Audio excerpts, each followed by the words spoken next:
Yeah, we in the building.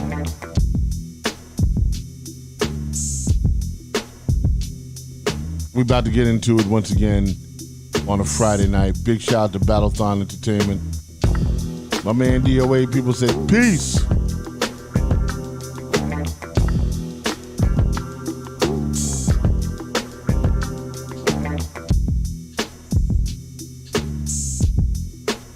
Yeah, make sure you share the show. Just share the show. I know we popped off for a minute. Had to come back on just to reset the cameras.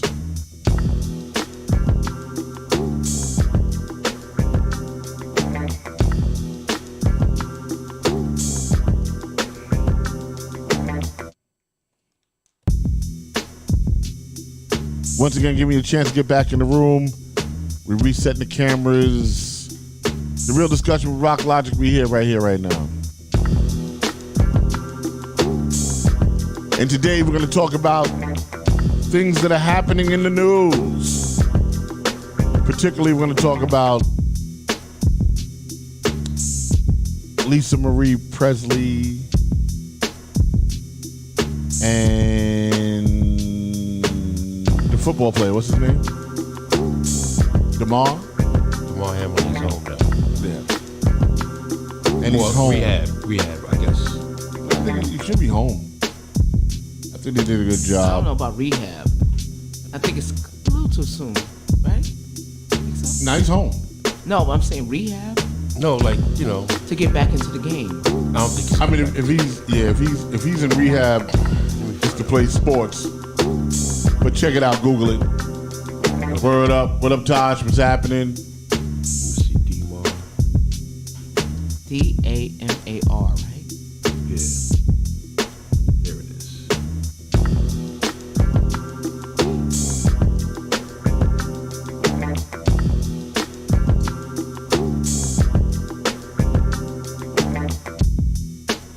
And you know what? We're going to clear some things up about CPR, some myths that people believe. We're going to clear up some things. Life and death.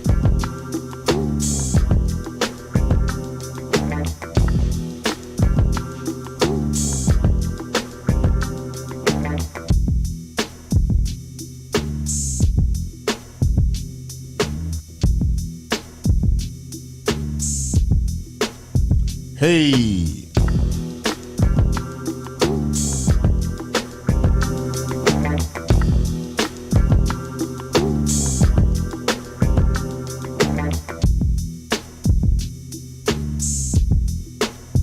That's it, giving you time to get into the room. Share. We're all here in the building. God bless you.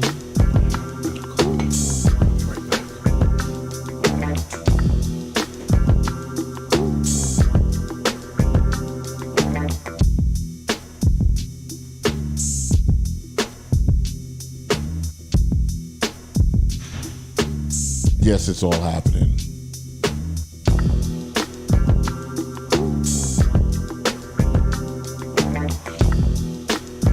Yep, giving you time to get in the room. A lot of stuff happened. It was really crazy. That's that multi-shot. Yeah, it's a little wacky.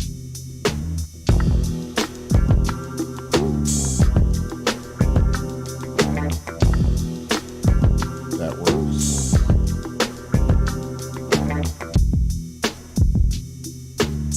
What's up, Vivian? Big shout out to Vivian in the house.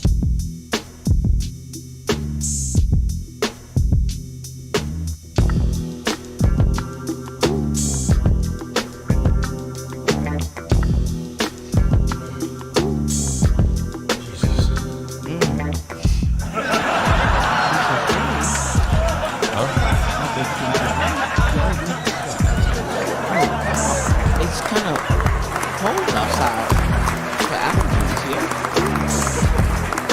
Well, I had polyps. Oh, So I have to take nose medicine for the rest of my life. damn. Once again, it's on and I popping. didn't know that. And I got one kidney. Well, Oh, okay. we talking about that, right? I think, And I I have think sleep at this apnea. age, all the adults have one kidney. And I have sleep. I know I have one functioning No, kidney. I had kidney surgery in 2003. Did you They took one out. I didn't know that. And that's when I got diagnosed with sleep apnea. Damn. I have high blood pressure because I have one kidney. My God. And 50% of my kidney's working. What? And That's one kidney? I'm here making it happen. Well, you are. Jesus. Okay. Well, I think you should my be life. celebrating your life every day. Part of life. No, it's not, actually. I'm here. I'm No, here. you are. You're above ground. Motherfuckers is I'm not dying of heart complaining. attacks. Yeah. And you got one half of a functioning kidney. So they say. That's what the doctor said. But And you're not sleeping well at night, clearly. I have the machine. You use I a have a sleep CPAP? apnea. Yes. Oh, shit. Wow. Crazy. Since 2003. Yeah. What? That's a real show. Sex with you must be terrible. What does sex got to do with it? I mean, you need that extra nostril, son. Nah, sleeping is terrible Sleep- because he snores.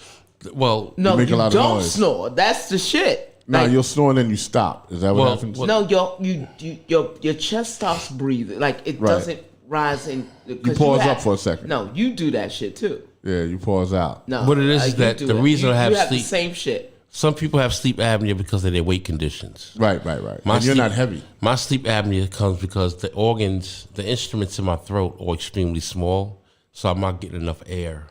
Okay. So that's what causes my sleep apnea.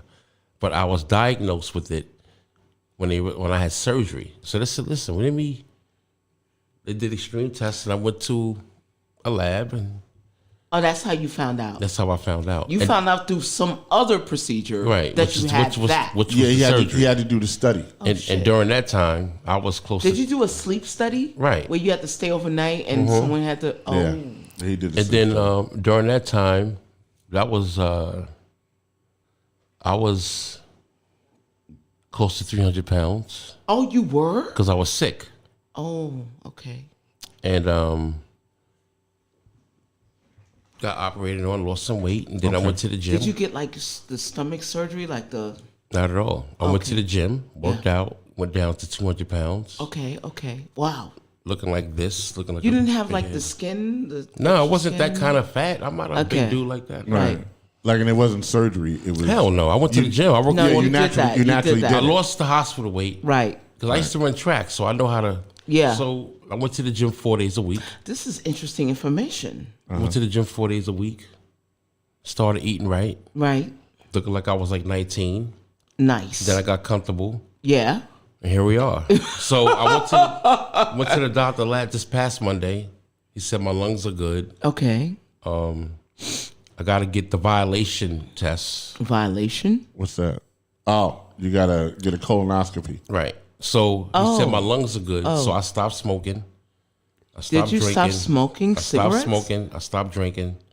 And he said, the only problem I got right now is just lose some more weight. Because if I can get down to 195, 185, I'll be all right. I'll give you a shortcut. Crack? No. Stop eating sugar. That's going to be hard. Anything white, you gotta let go. Pasta, Well, bread. white women I ain't got to worry about because I don't fuck with No. them. Well, other people don't have that problem, but I'm saying for you, pasta, bread, sugar, you gotta let it go. I love spaghetti. I know you do. I just had. No, I'm just saying, I don't just eat it had every 2 slices day. of Just pizza. That's don't all. eat it every day. I know. I'm a pizza head. I'm telling you my weaknesses. I love fucking pizza. No, I get it, but bread, cut down. Sugar, cut And down. then you should be all right. Pasta, cut down. That's all. Okay. And you'll be fine. Are we on live? Yeah. Oh shit. Salute to everybody. Now that you all know my personal, I can't hear myself. Now that you all know my personal business, that's fine. Now that you know that I'm all fucked up, but I'm here. You know, it kind of We're all coincides. fucked up, really. I mean, truthfully. I'm not. mentally fucked up, so it's all right. Truthfully, it's the truth. You know what I'm saying? I mean, I'm here. I mean, there's people that cry, oh my God, my leg is broken. I mean, nigga, the shit that I got to do to get up, to Right. go to work, I'm fine. Yeah, and that's dope. Which is kind of interesting because And I'm a beatboxer, right? and Right. you do that because it's interesting because it's kind. I guess today's show is kind of a health show anyway. You know what I'm saying? But it's about heart health, right? And having and CPR and all that stuff. You know what I'm saying? And I know last week I said I was going to talk about CPR, and we were going to talk about it. And a lot of y'all probably don't know that I'm actually a CPR instructor for the American Heart Association, and I've been teaching CPR since 2010. You know, and that's a long time. Yeah, we're going on 12 years, 13 years now. 13 that I've been doing it. Matter of fact, this January will make the 13th year that I actually did it because I started in January, and I just saw some things that happened in the news. Obviously, the football player, his name is, I keep forgetting his name. Damar Hamlin, and then the thing that just happened with Lisa Marie, most recently when she passed, you know, and they said that her husband did CPR on her and so on and so forth. So I just felt that maybe it was important for me to kind of share the CPR knowledge with you guys that are listening. You know what I'm saying? You're popping every week, and it just seemed fair. Because maybe some of y'all are going through some things like that maybe you should be concerned about. The first thing I want to talk about, though, you know, and I'm going to ask the question around the room, you know what I'm saying? If you're doing CPR on somebody, right, are they alive or are they dead? Gary, go. They're dead. DOA? They're dead. Robin? Dead. Cool. So a lot of y'all might not have known that when you do CPR on somebody, they are absolutely positively dead. They're unresponsive, they're not breathing, and they're not generating a pulse. You do CPR to bring people back. So when I was talking about Lamar, Delmar, and I kept saying, yeah, you know, Damar died. Everyone's going, no, he didn't die. They just did CPR on him. I'm like, nah, that trauma to his chest, when he got hit in his chest, it stopped his pulse. So for a hot minute until they got him back, he was actually dead until they brought him back. Now, the big thing about that is what happens in sports, and this happens to a lot of our kids, when they're playing sports, they get hit in the chest with a ball or there's some trauma to the chest, and that trauma puts them in an abnormal rhythm called ventricular fibrillation. Now, just for clarity, fibrillation simply means a muscle that is twitching. That's all fibrillation means. If your eye ever twitched, your eye fibrillated. If your muscle ever twitched or your lip or anything, it fibrillated, right?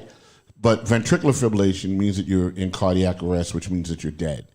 And the only way to fix ventricular fibrillation is to use a defibrillator. It's the only way to fix it, which is the reason why they were able to bring him back, but not able to bring back Lisa Marie. According to the information that I have from Lisa Marie, and it's limited, they never defibrillated Lisa Marie, which means she was in something else. She was in cardiac arrest, but there's 4 rhythms of cardiac arrest, just to be clear. Now, CPR isn't for everybody. And it is for everybody, which is kind of funny, right? In other words, if you're in the audience and you have a parent that's older, let's say they're in their 70s or 80s, and their condition is that they're frail, you got to have the death talk with them. And the death talk, number 1, is, do you want to have a do not resuscitate order? DNR. A DNR. Because when you do CPR on people, sometimes you break their ribs. So I'm going to ask the question around the room. If you're doing CPR on somebody, you're doing chest compressions and you break their ribs, do you continue to do CPR Yes. or do you stop? You do CPR. How do you feel, Gary? Should I stop? I break your ribs. Should I stop doing CPR? If your heart's not pumping, How you feel, Gary? I think you might have to stop. You could puncture something. You're right. You can puncture the heart. You can puncture the lungs. You can lacerate the liver. DOA, how do you feel about this? I can't answer that question. I have no experience in that. I'm just saying, if you did do CPR on somebody and you heard their ribs snap, would you stop or would you keep going? I wouldn't continue. Okay, fair enough. And it's a straight answer. But I think you're supposed to. But me, I wouldn't. Okay. And it depends who it is. If I don't give a fuck about you, your ass is out. All right, so here's the deal. If you break the ribs, you continue to do CPR, right? Yes, you can puncture the heart. Yes, you can puncture the lung. Yes, you can lacerate the liver. But they're already dead. So if you stop doing CPR, they go to the morgue, right? Cardiologist has seen a hole in the heart. He can fix it. Pulmonary specialist can reinflate the lung. He's seen a hole in the lung. He can fix it. But if you stop doing CPR, then they go to the morgue. So if you do, and here's what I'm driving at with this. There's no such thing as bad CPR. The only bad CPR there is there's no CPR. Because you can't kill them. You can't kill them because they're already dead. So you can't injure them or anything like that. So when you're doing chest compressions, guys, and I'm gonna hit the chat room. What's up, Tonya? What's up, Grace? Embrace Grace. What's up, Anthony? He's like, I'm eating poor boys at my spot. Vivian Guerrera, who's normally Ellie, is showing Vivian Guerrera. And what's up, Tosh, as we go through the room. So what I'm saying is that there's no such thing as bad CPR. There's only, CPR. Yeah. Now, what is your objective for doing chest compressions? I'll start with you, DOA. Why are we doing chest compressions? What's the logic? I guess to make sure they get air or something, or okay, to bring them back or some shit. I don't have the experience in that. But that's good because a lot of people in the room. I'm not going to gamble at. That's someone's life. No, it's someone's death. Or someone's death, which I know very. Right, you know very well. You're the after part of that. You're the people that didn't make it, right? Yeah, the CPR didn't work out for. Well, Gary, what are you talking about? What chest compressions? What's your objective? Restart the heart. Like, get the heart pump going. Okay. Yeah. See, people think that, right? Okay. That's what's happening, Robbie. Well, I think it's about electricity, right? Okay. So about electricity. I think that once you get the heart pumping, the heart runs on really electricity. It does. So once you get the heart pumping, that muscle needs that kinetic energy to keep it pumping, so that it can restart the blood vessels, the oxygen. Mm-hmm. I think that's what it's for. Okay, fair enough. Cool. And that is the general consensus in the world. So here's the deal. Yep, someone said it's to jumpstart the heart. Tasha says, I love pizza too, DOA. So a lot of people think that that's why you're doing chest compressions. That is not why you're doing chest compressions. The only objective for you doing chest compressions is to circulate blood. Here's the deal. This is the heart, and every time you do a chest compression and you press 2 inches deep on the chest, you crush the heart and you make it flat. That pushes the blood out. You come back up off of the heart, it's going to refill with blood again, and then you're going to crush the heart again. Circulation happens. Your whole objective for doing chest compressions is to provide circulation to prevent 3 things. The first thing is brain death. Brain death starts 4 to 6 minutes once your patient goes into cardiac arrest. 6 to 12 minutes without blood to your brain, you will go into a coma. You will be permanently brain dead. That's what happens. The second reason why you're doing CPR. Every 60 seconds that the heart's not beating, 10% of the heart muscle dies.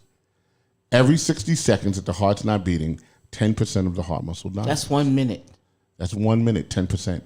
2 minutes, 20%. 3, 30, it's 4, and so on down the line. But stroke, you have more time. Same vibe though. A stroke, time is brain. Yeah. But the heart muscle dies really fast. Yeah. Because it's a bloodthirsty animal. That's right. Right? And the third reason why you're doing chest compressions is because I'm asking you a simple question. What happens to blood to sit still? What does it do? Coagulate. It clots, right? So if the person's dead, they're not circulating any blood. Right. The heart muscle's dying and the brain is dying. That's why you do chest compressions. You have to understand something.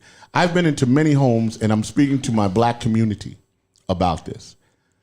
And a lot of the deaths that happen in homes could have been prevented if they simply would have known CPR. But what we do is we go, oh, call 911. Don't touch him. We go, don't touch him. Why not? Let me tell you something. Somebody becomes unresponsive and they collapse, you better fucking touch them. Touch them. Tap them on their shoulders and ask them if they're okay. But I'll get into that space. And that's the problem, right? The problem is we think we don't need it. And we need it more than everybody else based on everybody's health problems in this room. We need it more than anybody else to understand what's happening. So the reason why you're doing chest compressions is to circulate blood. That's the deal. Now, I'll get into the rest of it. And also, fun fact, CPR only works 5% of the time. It only works 5% of the time. Only 5% of the people that you do CPR on actually survive, which is really crazy. I've done CPR 9 times when I wasn't working on the ambulance. And you guys that don't know, I worked EMS.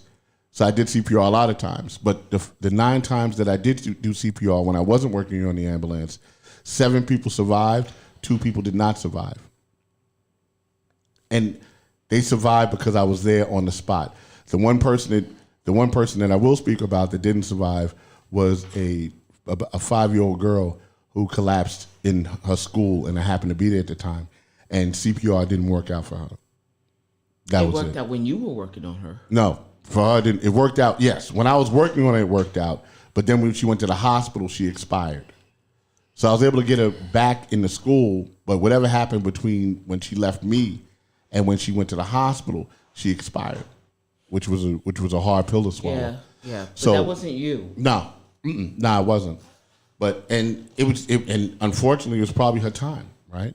So let's talk about chest compressions real quick, y'all. Here's the deal. Here's a rule of thumb. You do 30 chest compressions. After you do 30 chest compressions, you give 2 breaths. You give 2 breaths. Your depth of compression is how deep you press on the chest. When you press on the chest, you go 2 inches deep into the person's How chest. do they know it's 2 inches deep? That is a fantastic question. So what she's asking is, how would you know, right? So now I'm going to ask the question around the room. In the room, how would you know that your compressions are deep enough? How would you know? Without a ruler, because you don't have a ruler. So how would you know? Common thing that people say, here's what they say. Oh, if you break the ribs, you went deep enough. Well, yeah, I mean, you did go deep enough, but you don't break everybody's ribs. Everybody's ribs don't break. The older you are, the more likely is you're going to break the ribs. And depending on how heavy the person is, too. Absolutely. Would determine whether or not you're going to break the ribs. Right. So here's the deal. I'm going to ask this question, and you know. What color is this person's face going to be without blood in it? Like, I don't know, black. No, blue. No, blue is late. Blue is late? Yeah, blue is no oxygen. Oh, I'm sorry. All right. Blue is late. I figured you would know this one because you see people with no circulation all the time. Nah, but we got tricks and shit. They've already been preserved. Nah, by we got No, he gets them first, though. First you get them. I don't. Fresh. I really don't want to talk. You get them fresh. I really don't want to talk about this publicly, but it's not what you think it is. Okay, fair enough. All right, It's not. cool. That's television shit. So, all right. Spill some tea. What All the right, hell? so so a person with no blood in their face, if they're white, what color are they gonna be? With no blood in their face, they're gonna be pale. Yeah, okay, yeah. They're gonna not a trick question. They're gonna be pale, right? Right. And a person is black, we don't turn pale. So what color do we turn without blood in our face? DOA is like, I want to know. We turn gray. Okay. Black people turn gray. Okay, well, I didn't know. White That is people turn such- pale. Okay. That is such a like that spectrum is wild to me. Yeah, I didn't know that. But Yeah. You would think that white people would turn gray, and black people would turn like fucking like, Darker. or something. Yeah. Yeah, nah. Black people, we turn gray when we don't. Everybody in this room has a red hue to their face. Everybody. I don't care how dark you are. Everybody has But a that's red blood. hue. Because that's your blood in your face, and you carry a lot of blood in your face, right? So without that blood, your color's going to change. So you turn either gray if you're a darker complexion, or you turn pale if you're a lighter complexion. Ari That's white. how when we watch movies, we see those mummies or those zombies, and they're all white. Right. Like Because it's, powder. it's supposed to not have any Powder. circulation, right? So now, if I'm pumping on your chest and I'm trying to get blood to your brain, your face is below your brain. So you're going to have a color change in the face. You're going to start to see the person's natural color come back. Right. That's what happens. So, like if you're working on a dude, his name is Steve, right? And you're doing chest compression, you go, yo, Steve's color's coming back. That's not Steve, that's you. Because you're getting blood to the brain. Your brain's up here, your face is here. It's got to stop here first before it gets up here. So that's how you know you're getting to a depth of 2 inches. That's how you know your CPR is effective. That's how you know you're going deep enough. The next thing that's important about CPR is the speed. You have to do it at a rate of 100 to 120 beats per minute, or 100 to 120 chest compressions per minute. And that's just kind of the speed that kind of is like boom, boom, boom, boom, Staying boom, alive, boom, staying boom, alive. boom, boom, boom, boom, Staying boom. alive. And that's the song that you sing. You sing Staying Alive, and here's the reason some of y'all know CPR, but the reason why you sing Staying Alive is because Staying Alive is 100 beats per minute. Staying alive, staying alive, staying alive. So how many Check it beats out. per minute is another one bites the dust? How many beats? 100 to 120 beats per minute. Oh, that's nice too. So you can sing another one bites the dust too, Yeah. which is better. Yeah. Another one bites the dust. That's Boom. what's up. Yeah. That's actually a better song. Right, because it's more percussive. And another one's gone, and another one's gone, gone. another one bites. Well, one that's bites kind the of dust. wrong. You can absolutely That's kind do of that. wrong. If someone's dead, Well, I first of all, Wait, you shouldn't sing. hold on. You shouldn't sing any song out loud. wait, hold on. Staying Alive is a better song to revive someone than fucking another one bites the dust. You like, nigga, dun, dun, dun. Is it your time to go? Right. Right. Another one bites the dust. Another one bites the dust. But it's very percussive, but it is 100 beats per minute. Now, I'm going to let Yes. you in a secret. All disco songs are 100 beats per minute. Yes. You can sing okay. I Will Survive. You can sing Good Times. Oh, you can sing anything. Right. You know what I'm Okay. saying? Like, you can sing Last Dance. Oh, You know. as long as I Shout know out to how to love, I Donna know Summer. I'll stay alive. You can any of that stuff works. Like, bitch, you got all your life to live. You got all your love to give. So you will basically- survive. Yeah, go ahead. You just changed the blueprint on CPR. So Why? you should just bring music with you. No. Well, I mean, Just so you can enjoy saving someone. well, I mean, the interesting part about that, as a It's person kinda that actually, traumatic. as a person who's actually done it, you know what I'm saying? I was always nervous, right? Whenever I did it, and I would say like, "Oh shit," and then I knew I did what I had to do. You know what I'm saying? But I don't sing either one of those songs. I sing West Side Story. I sing When You're a Jet from your first cigarette to your last dying day. But the reason why I do that is because you got to find a happy place. Because, like It's you a said, traumatic experience. somebody's life is in your hands. So you got to figure out, how to do that. So just kind of back to the numbers for you. 30 chest compressions, 2 breaths, 2 inches. We switch chest compressors, which is me and you working on the patient, every 2 minutes, and we do it at a rate of 100 to 120 beats per minute. And that's CPR. The foundation of CPR is 30 chest compressions and 2 breaths. All right, but Yeah. let me ask you a question. How far can you go until you give up? Fair enough. You should. Here's the reasons why you stop CPR. 1, obviously, if the person wakes up. 2, if EMS comes. 3, if you get tired.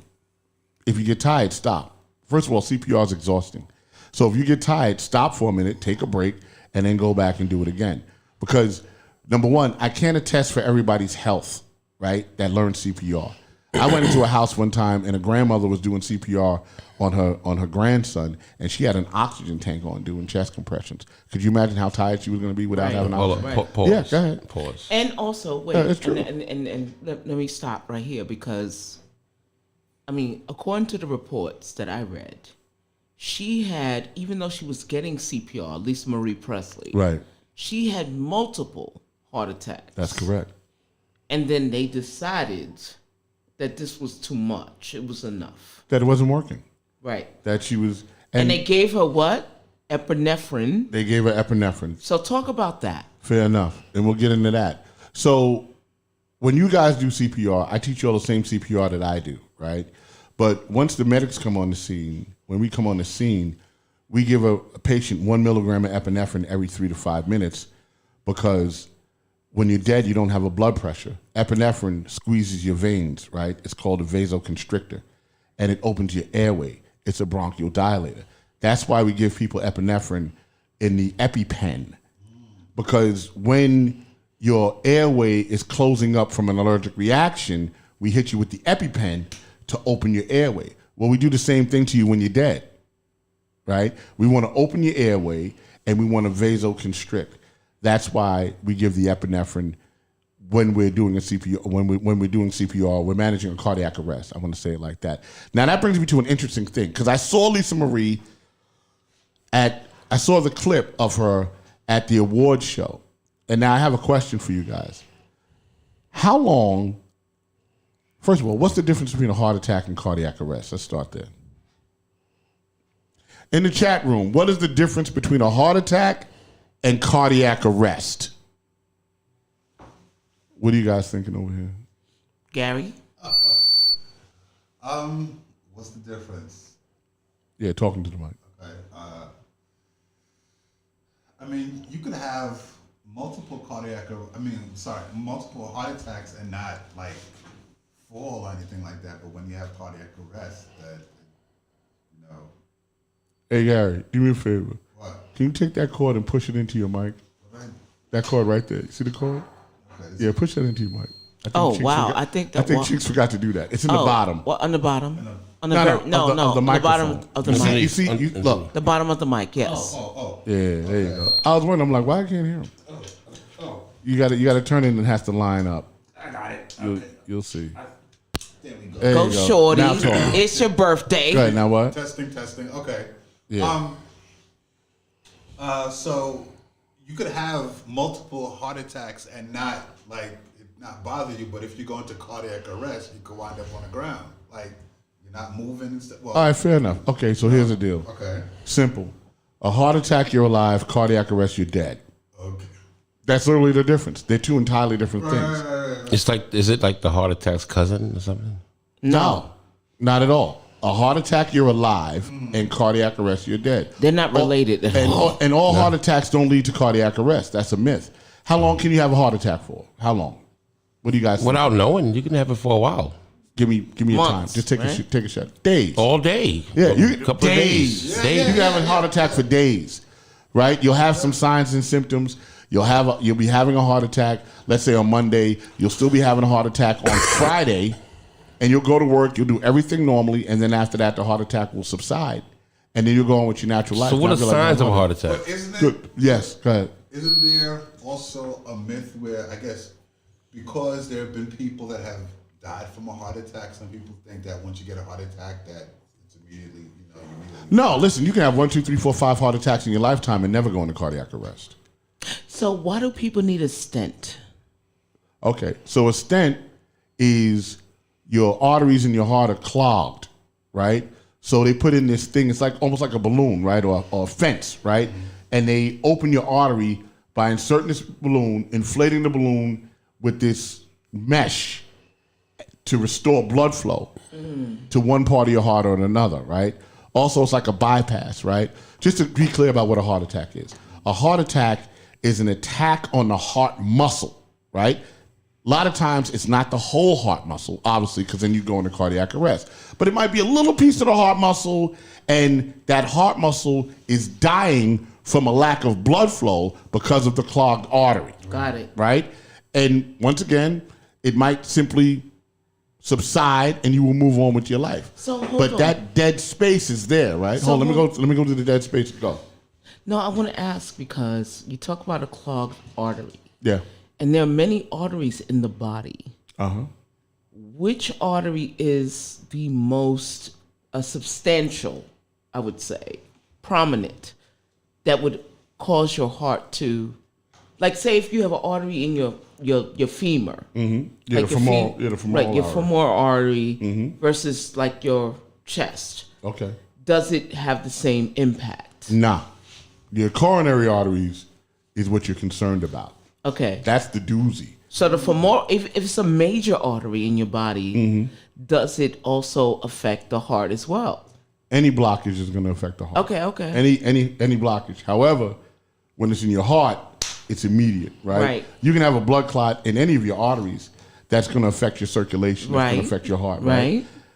Any blood clot has you have a clot is all right. There's an embolism and a thrombosis. Got it. A blood clot is a thrombosis. Got it. An embolism is when the blood clot breaks away and starts to move. An embolism moves.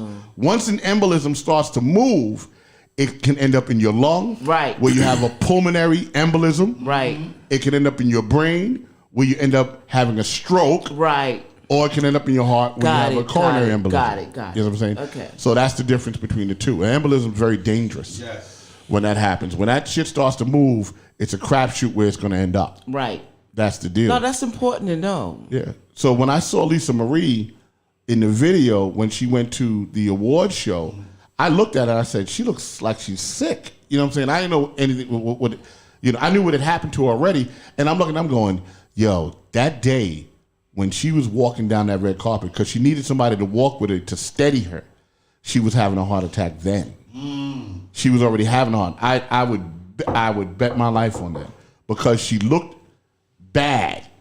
She just didn't look She good. did, and then a lot of people were speculating incorrectly that they thought that she was on drugs. Nah, I don't think so. But you know what? It was funny because I had a conversation with you earlier, and there was a woman who actually wrote in one of the chat boards that she felt high. Like she felt high, but she didn't know she was having a heart attack. That's how I felt when I had them chitlins. All right. Well, that's a different bowel movement. felt high. That was, yeah. But he did say he felt high. We were actually talking about it. He said, yo, I felt high. I felt high. Wow. He said that. He actually said that. You think you had a heart attack? No, I think I had some fucking chitlins. No, Some bad And chitlins. shit was terrible. I had chitlins. He had bad chitlins. Wow. So, yeah. So, when I looked at it, I said, her circulation didn't look good because she looked really pale. And I was like, you know what? I bet you right then and there, during that time when she was walking down the red carpet, she was actually having a heart attack at that time. So let me ask a question. Like, okay, so 54 years old for me is like where I'm at. Right. Okay. And I have not been an avid drug user. I'm not a drug user. I drink wine, I'll smoke a little something once in a while, But at 54 years old, do you think that it would be something that is hereditary? Is it like a, family history type deal where heart disease is a big concern? Or could it be something else? And I'm not trying to allude to something nefarious, but a lot of people are dropping lately. Right. And a lot of people are speculating that it may be the jab. Right. That it might be. So I'm just asking, like, if a person has heart disease or heart problem, like, what is that? A predisposition in their family. Even though her mom has not had a heart attack. Right. Her dad died of suicide. Well, he was a drug addict. Yeah. He died of drug. There was no evidence that he had heart problems when he died. But she drops dead from a heart attack. What are the chances? Okay. So I'm going to deal with that from this standpoint. I'm going to go kind of from A to B, right? Cardiac arrest happens for a multitude of reasons, but let's just deal with some of the obvious ones. Bad diet, smoking, drug use, alcohol use. Years of that on your body are taxing on your heart. If you have high blood pressure, if you have diabetes, all these things, if you're overweight, all these things are taxing on your heart. So let's just kind of deal with that from that standpoint and recognize that she did a lot of these things that I'm talking about, which could lead to her dying at 54, right? So without even going into the jab, she had all this other shit going on that she was doing too that could have affected that. Allegedly. No. She was publicly said, spoke about her drug use and alcohol use. You know what I'm saying? Like but allegedly she spoke about it, right? So these things are going on. Your lifestyle has a big impact on your heart and what you eat and your diet, so on and so forth. Now, moving forward, do I think that possibly that the jibby jab is causing a lot of people to have these cardiac problems? I will say this, and this is based on simple science. A lot of people that got the jibby jab are ending up with enlarged hearts. Mitochondria. It's tropia. Oh my God. No, it's myocarditis or myocarditis. Myocarditis or something. Like inflammation. Because carditis, right. It's inflammation. So a lot of people are ending up with that because of that situation. So it could very well be that too. But I just wanted to give everybody the scope of the things that it could be. So it's not like, we're poking it at that. You know what I'm saying? Diet has a big, thing to do with that. So here's the deal. Once you go into cardiac arrest, you go into an abnormal rhythm called ventricular fibrillation, which I mentioned earlier. Ventricular fibrillation is a muscle that quivers, right? Ventricular means the muscle that's quivering. That's all it means. That's it. When you're in VFib, you are dead. You're in cardiac arrest. There's 4 rhythms to cardiac arrest. There's VFib, there's pulseless VTAC, which is pulseless ventricular tachycardia. There's pulseless electrical activity, otherwise known as a PEA, and there's asystole, otherwise known as a flatline. The last two that I mentioned, PEA and asystole, cannot be fixed with a shock. We don't defibrillate flatlines. That's movie shit that we do that. We do it on TV because it's mad dramatic. Defibrillation is electrical therapy to fix bad electrical activity inside of your heart. When you are flatline, that means you have no electrical activity in your heart. That's what it means. So defibrillation or electrical therapy doesn't create electrical activity. It fixes bad electrical activity. So there has to be electrical activity there for us to correct. That's why if you're in VFib or pulseless VTAC, you really got a good shot of coming back. If you're a flatline, you ain't got a good shot because there's only so much that we can do. Question for you though. Yeah.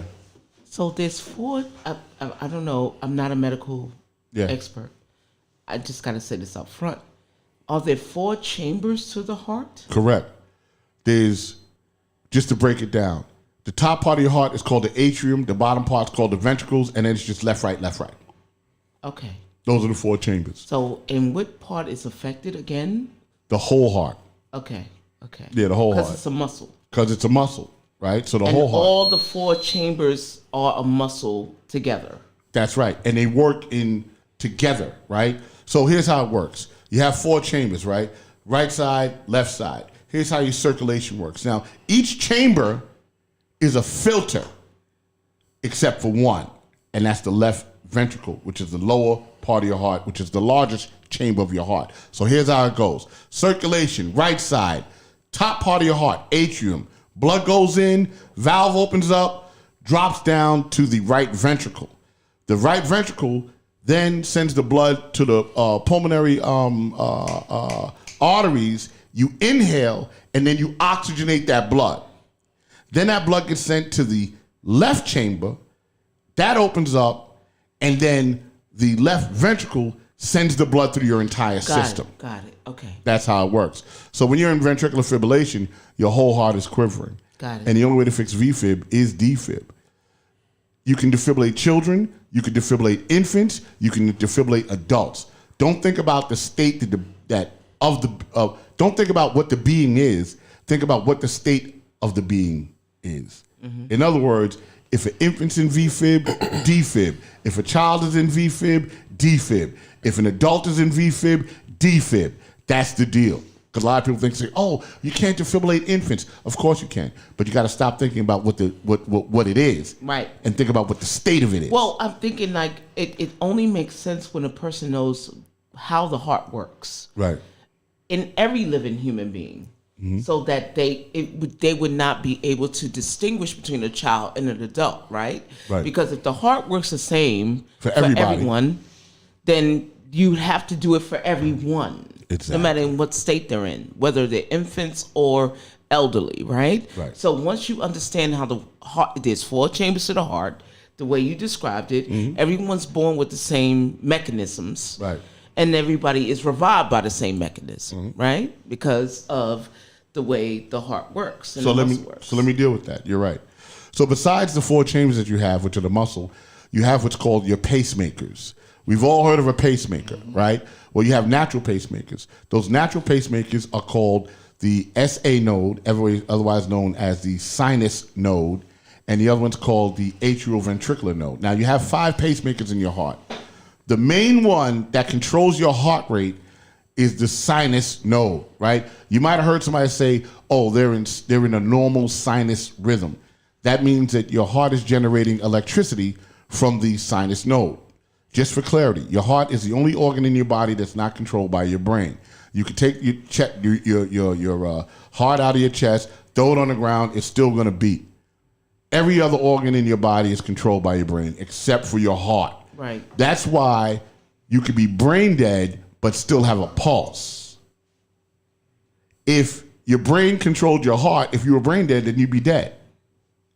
But if you're brain dead, guess what you can't do? Breathe. Your heart, yeah. No, you can't breathe. Right. Because your brain tells you to breathe. Right. That's why they're always on a ventilator. Right? So here's what happens. electrical activity goes from the sinus node or the SA node down to the atrioventricular node, and it causes a pulse. It goes zit, zit, boom, boom. Zit, zit, boom, boom.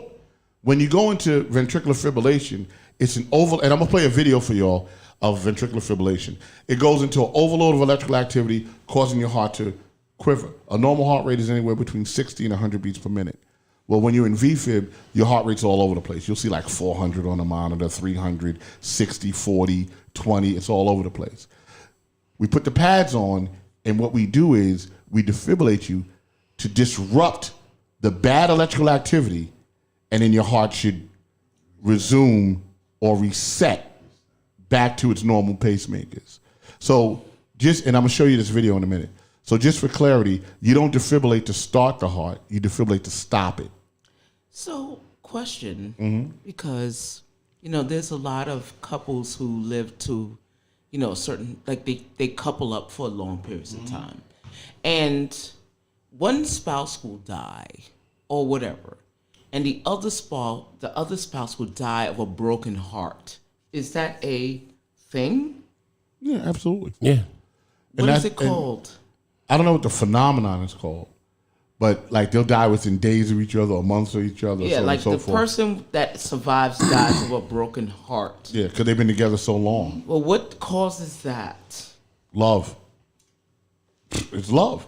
They've been together so long. But physically, I mean, I think when you get to that point, I think from a physical standpoint, it's then also a spiritual thing that's happening, right? So if you lose somebody and you love them and you've always been with them, then your mind is a very powerful thing. You will probably physically make yourself sick. You know what I'm saying? Because you're like, damn, this happened, and what am I going to do now, right? That grief. yeah, That grief is real right. when it happens. It's overwhelming. Yeah. It's overwhelming. So what I'm gonna do, y'all, is I'm gonna play a video of what ventricular fibrillation looks like. Hold on for 1 second. This I is got terrible. it. Here we go. I like this show. And keep in mind, before you get into that, shout out to Friday the 13th. Right, because that's today. And you're talking about this 'Cause that's sad shit. Right, because that's today. Death and shit. But I It's have a Friday the question. 13th. Hold on for 1 second. But death is a part of life, isn't it? Hold on. Cause I'm playing the. Don't I know it? Yeah. As you know, you are. Hold on. So here's what you're looking at on the screen, y'all. That's a heart in ventricular fibrillation, and I'm gonna play it again. Hold on for 1 second, so y'all can see it. So here's what we'll do that. So here's what the heart looks like. This is an EKG of what the heart actually looks like. Right? It's quivering on the EKG.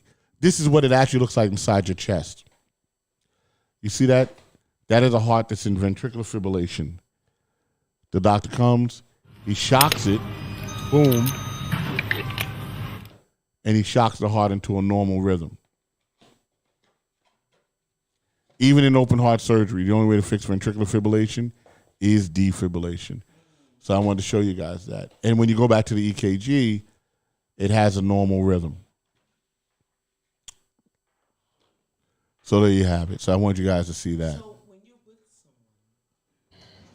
when you're with someone and you're just doing regular day-to-day activities, how do you know if they're going into cardiac arrest? I mean, some cardiac, we watch a lot of movies, right? Like when someone gets shot, we assume that they're dead right away, and that's not true. Right. And also with the cardiac arrest, they cannot actually die right away. Like they'll fall, they'll faint, you'll do the touch, but a lot of people don't know how to respond to a person who just faints on the floor and they're having a cardiac arrest. Fair enough. So what you're talking about is patient assessment, right?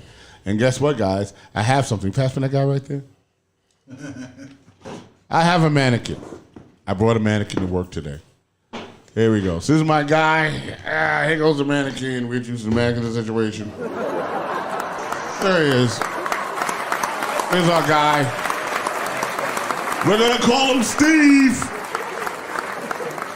We're gonna call him Steve. That's it. It looks like Star with heart CPR. Thank you. He's like, school him. Yes. it looks like Tommy from Power. So yeah, yes he does. It looks like Tommy from Martin. So what we're talking about here is patient assessment, right?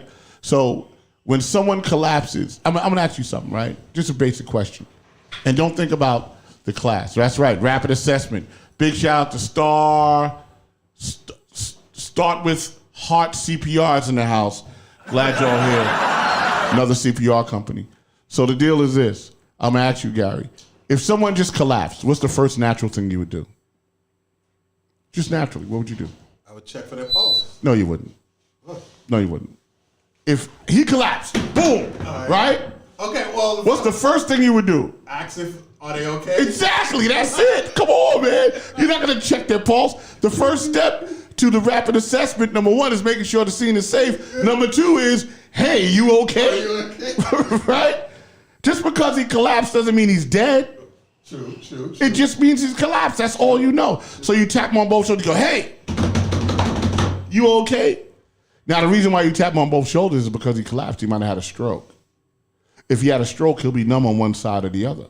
So that's why you tap him on both shoulders at the same time. Now, at this stage in the game, this person's unresponsive. Do you have a medical emergency right now? Because he's unresponsive. Yes. Good. So who should you call? 911. Thank you. You call 911 immediately. There you go. Listen, I know you think that I'm asking wild questions. No, I don't think it. I'm not thinking anything. But these are people. They're people that don't understand this. Right. That once someone is unresponsive, being unresponsive is a very unnatural state. Some people would just run, to be honest with you. That is true. However, you tap them on both shoulders, ask me to okay, call 911. But they wouldn't run if it was a family member, right? Well, or maybe they would. Well, there's some family members I don't give a fuck. Yeah, true. That you would run from too. I know me too. I wouldn't give mouth to mouth to my family members. It's like it's a no-go. But you tap them on both shoulders, you say, hey, you're okay. Then after that, you call 911. After that, you check for signs of life, right? I like to call it SOL, S-O-L, signs of life, not shit out of luck, right? A sign of life is what? Breathing all day. So I'm going to look for chest rise and see if he's breathing. Now, if you're a medical professional, you'll check for a pulse. But if you're not a medical professional, we don't teach non-medical professionals to check for a pulse because it's too difficult for you to learn that and to depend on that. So for the non-medical professional, it's very simple in your assessment. Unresponsive, not breathing, do CPR. And here's the reason why. The American Heart Association says that if you cannot feel a pulse within 10 seconds, or you're not sure if they have a pulse in 10 seconds, start CPR immediately. Because, check it out, if you're not breathing, you're not going to have a pulse for long anyway. Right. Because breathing facilitates your pulse. Yeah. So patient assessment's very simple. That's why I'm saying to y'all, and I'm going to say it again, when someone collapses, the worst thing that you could do is say, don't touch them. No, you got to touch them.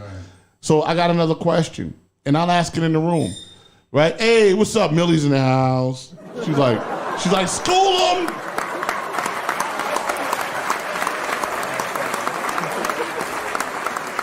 Millie is the instructor that made me an instructor, actually, which was crazy. When I first started learning CPR, I had to follow her around to learn CPR, to learn how to teach CPR. So big shout out to Millie. That's back in the days when we were at First Response Advantage, back in 2010, 2011. Oh, yeah, it's a long time. So, Dan, where was I at with it on that? You know, some people, they say, don't touch them. Right, no, you got to touch them. So my question is this. If someone was, let's say, if they had was in a car accident, right, and you suspect that maybe they have a spinal injury, and they're not breathing, and they're unresponsive, do you not move them, or do you do CPR? Do CPR. Absolutely. And hold on. Question though, because say you've run into a car accident. Come back to the mic. Oh, you've run into a car accident. But you don't know how long that person has been out. That's correct. If it's beyond 6 minutes. Or 10 minutes. Right. How do you know or assess if they're worth saving? Like, I mean, honestly, like if they've been out for you can't really determine. That's correct. Keep going down that train of thought. Right. You can't really determine how long they've been out like that. That's correct. So if you say, "Oh my God, it looks like they've been out longer than 10 minutes," You wouldn't even be able to tell. So what do you do? just CPR anyway. There you go. You just do CPR anyway. That's it. Now, if you got saliva coming out your mouth, you're a dead motherfucker. Well, what's that have to do with chest compressions? I'm just saying. No, I mean- I'm talking about that mouth to mouth shit. Okay, good. I'm glad you talked about that. Yeah. Cool. So what you're saying is you would never give mouth to you wouldn't give mouth to somebody. Let me tell you something. Saliva is the worst. Is the least of your problems. When people go into cardiac arrest, a lot of times they have foam coming out their mouth. Yeah, well. They have blood coming out their mouth. They have vomit coming out of their mouth. Right. So what do? You do chest compression only CPR because there's nothing you can do about the foam or the vomit. Right. Right.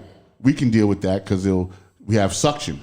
We use suction, clear the airway. The professionals. Yes, exactly. And then we intubate the patient, right? That's the difference. So let's talk about the difference between a professional and a civilian. Okay, you run into a situation where a person is out. Right. Now, as a professional, you get called after the person is performing CPR. Yes. Right. So there's certain situations where, I mean, you have to go 2 inches deep. For a certain period of time, Right. and you're not doing mouth to mouth. How long is it going to take before 911 comes? 911 response time in New York is anywhere between 4 and 40 minutes. Okay, so in 40 minutes, you could be pushing down on someone's chest, Yes. right? Yes. And it's just you. Yes.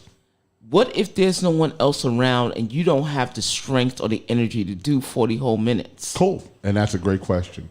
And the answer to that is stop. Stop. Because if you're getting tired and you're getting winded and you feel like you're going to pass out, You can have a heart attack. right? Absolutely. So you have to stop. You have to stop.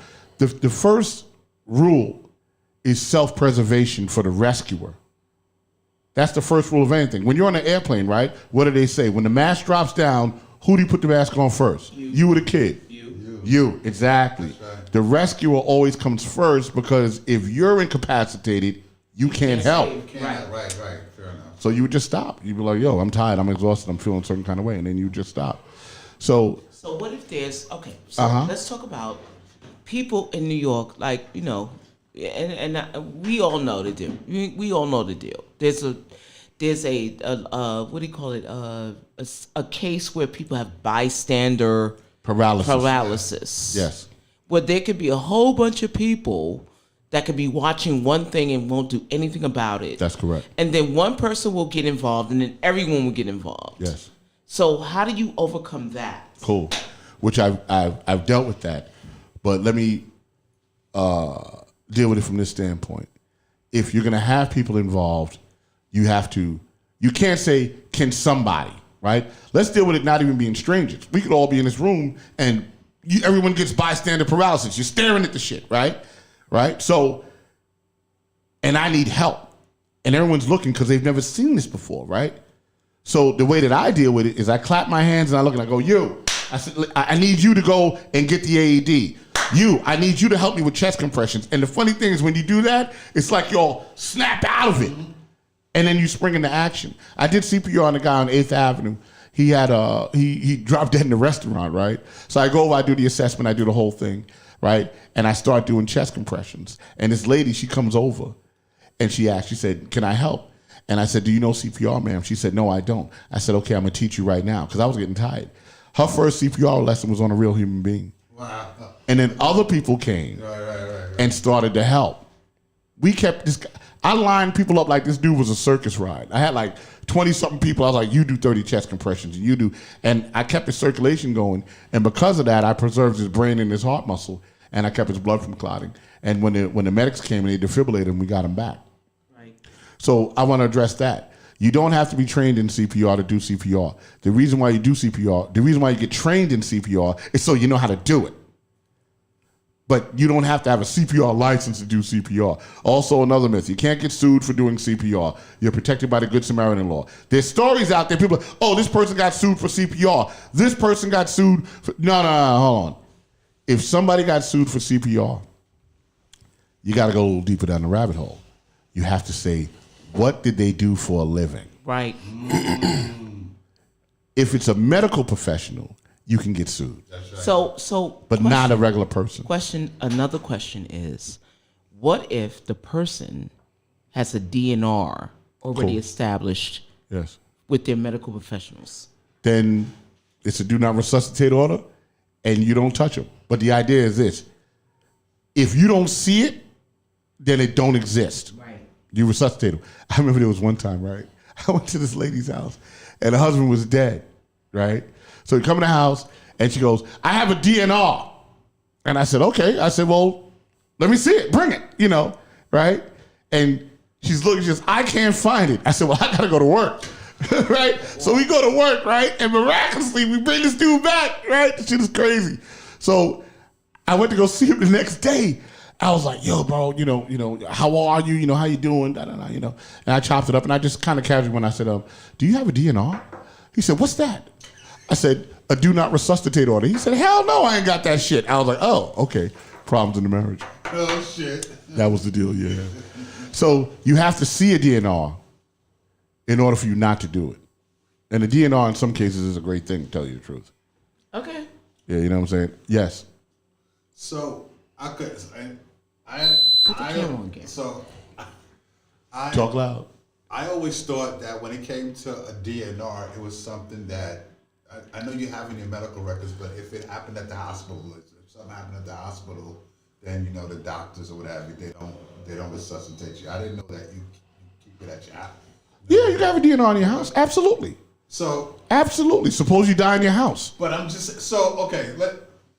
As we're talking about the CPR, Yeah. so something happens in your house. The paramedics come and you get taken to the hospital. Mm-hmm. Right. And if you, I don't know, go, if things doesn't work out, then you expired. Then the DNR would obviously come into play. I don't understand what you're saying. No, okay. It's kind of like an insurance policy. What I'm saying is that with the DNR, Uh-huh. what I thought was, or my understanding was, it was if it was in a hospital, if you No. flatline in a hospital or what have you, and No. they don't bring you back. I didn't know that you kept it. No, a DNR means literally do not resuscitate. Right. Don't do CPR. Right. That's literally what it means. So, And here's why I know what it means. Because my father, me and him, we signed a DNR. And when my father passed in 2015, right? Well, first of all, when they brought him to DNR, we had to talk about it. He said, "What is this?" I said, "Dad," this is a do not resuscitate order. I said, "You're 82 years old, 83 years old, and you're frail." He used to be a big hulking guy.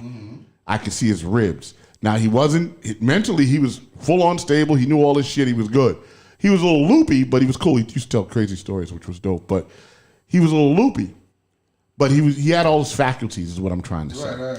But I knew if they did CPR on him, they were going to break his ribs, right? Okay. Ribs don't heal. You can't put a cast on ribs. Right. They have to heal on their own. He's 83, 82 years old, right? So his ribs aren't going to heal. So now it becomes a question of living or being alive. Living is what we do now. ADL. Correct. Being alive is just you laying in a bed, Right. right? I wasn't trying to see my dad like that. Right. And he didn't want to be like that. Right. So we signed a do not resuscitate order. And a do not resuscitate order means once you die, once you go into cardiac arrest, once your pulse stops, nobody does CPR. Right. That's literally what it means. I had one too with Yeah. my mom as well. That's point blank. That's what it means. It's a do not resuscitate order. So I want to show you guys something, right? Can you pass me that machine right there? I have a thing called the automated external defibrillator that everybody can use. This is a defibrillator that I have here, and I want to show you some things about it. Everybody can use an AED. It is a very simple device to use, right? And here's how it works. You open the lid, and guess what it does? It says, talk to me, baby. Come on, sweet thing.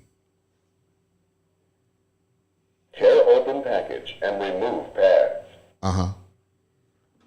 Tear open package and remove pads. Tear open package and remove pads. Peel one pad from plastic liner. Peel one pad from plastic liner. There's a picture on the pads. See that? Peel one pad from plastic liner. And then it says, Place one pad on bare upper chest.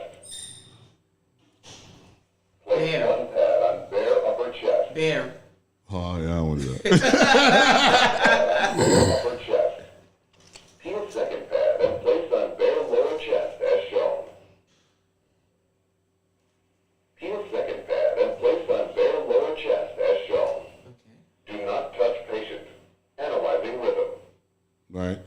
And if it had a shock button, it'll Do be not touch patient. Analyzing rhythm. shock advised. Hit the shock button. It is now safe to touch the patient. Start CPR. Give 30 compressions. Then give 2 breaths. Watch this. It's got a metronome so you can keep the right pace when you're doing CPR. And that metronome is going to beat 30 times. Because we do 30 chest compressions and 2 breaths, right? Gets to 30, and then the machine says, Give breath. Give breath.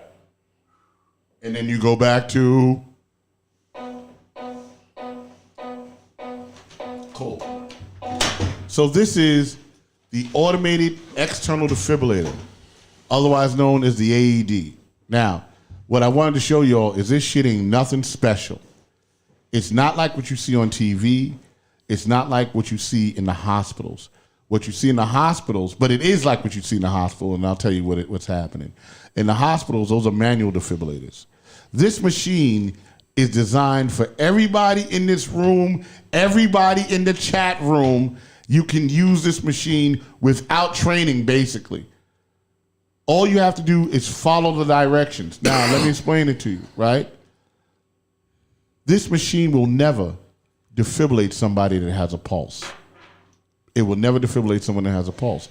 So when you put the pads on somebody, it's looking for a pulse or it's looking for VFib. If you're in VFib, ventricular fibrillation, it lights up and it tells you the shock. Okay. Yeah. Good question. And I know that this is a question that is mainly asked by CPR professionals. There's 2. What if the person is pregnant? Okay. Should you defibrillate them? Yes. Good for the mama, good for the baby. Okay. And what if the person is bare-chested but they have hair? or a nipple ring? All right, so let's deal with that. So, first of all, you do everything bare-chested when you do CPR, right? The bra comes off, the shirt comes off, everything comes off.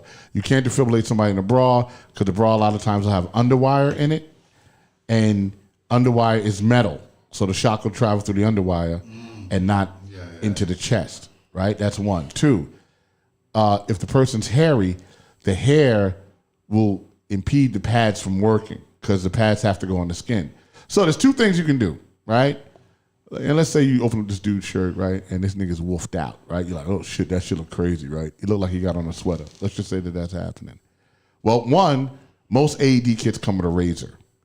So you can take the razor, you can shave the spot, and then do it. But if he's that hairy, first of all, it's a Bic. It's a blue Bic. Cheap Bic, right? You're not going to get the hair off with that. So the other way to do it is you take an extra set of pads, put them on, and then rip the hair off. You do it like a wax. And then with those spots that you made, you put the pads there, and you defibrillate them. Okay. If they're wet, you dry them off. Now, we have an aging population that's hip. You know, some people might have nipple rings. So people always say, what do you do if you have nipple rings? Well, here's what you do. Put the pads on, shock his ass, and then call me because I don't really know what happens. You know what I'm saying? If you shock him and you get that Frankenstein arc from one nipple ring to the next, then just let me know because I really don't know what the fuck happens. Cool? But you shock him. But I got to tell you something. I do know what happens. Because I was teaching a class at one of my clients, and I said what I just said, and at the time I really didn't know. And he goes, Charles! I go, yeah, what's up, man? He goes, I have nipple rings. Now we're all in the room like, okay, like, word, too much information. What the fuck's going on? And he goes, and I've been defibrillated. I said, okay, now I'm on point. What the fuck happened? And he said that the energy that came from the pads was so hot that it fused his nipples to the rings, and he had to have them surgically removed. So that, wow. Yeah, so that's what happens if you have nipple rings and you get defibrillated. They're gonna melt. All right. Yeah. So Now wait a minute. Now I've seen a video where a woman was getting defibrillated. oh yeah. And she touched the hand of her friend in an ambulance. I saw that video, and she Passed out. I think I saw Talk that one about too. that. All right. You know what? I'll tell you what. How about I show that? Hold on for 1 second. I actually have that. Shit, Let no. me see. Hold on for 1 Shit, no. Turning the paddles. Charging at 100. And go back. Not responding. Charging at 200. Clear. Clear. Oh, that's what I want. Okay, there it is. All right, cool. Let me see if I can get it to play from the start. So, here goes the video. Oh. I gotta play it. Do you have a pulse? No. Give me the mask. Yeah, you gotta hear the sound. This shit is fucking crazy.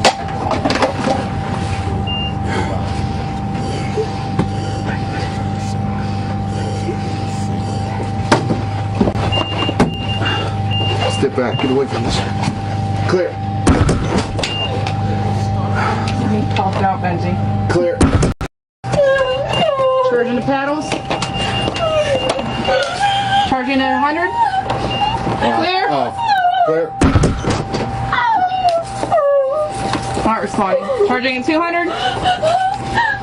Clear. Clear. Get her back.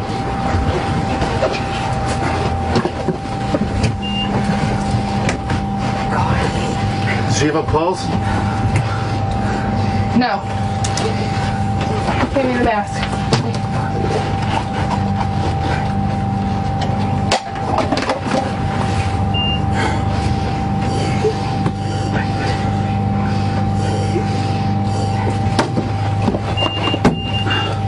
Step back. Get away from this. Clear. Topped out, Benji. Clear. And there you go. Charging the So paddles. what causes So, that? What causes that? Okay, so what happened was when they delivered the shock, she was actually touching the patient. Right. And the electricity traveled to her and it put her in VFib. So Right. they inadvertently killed her. So she died? She's dead while they're doing that. I mean, what happened with I don't know the end result of the video. But at that moment, both of them are dead. I can promise you that. Yeah, I can tell you that. Damn. They're both dead at that moment. Were they resuscitated? I don't know the rest of the video. But let me, just for clarity, when you're using an AED, because it won't shock anybody that's generating a pulse, if you touching a person when it's analyzing, looking for a pulse, it'll analyze your pulse and it'll say no shock advised. Now, once the button lights up and it says shock advised, if you're touching the patient, then you become that girl. Got you. Cool. That's why we say everybody clear. Yes.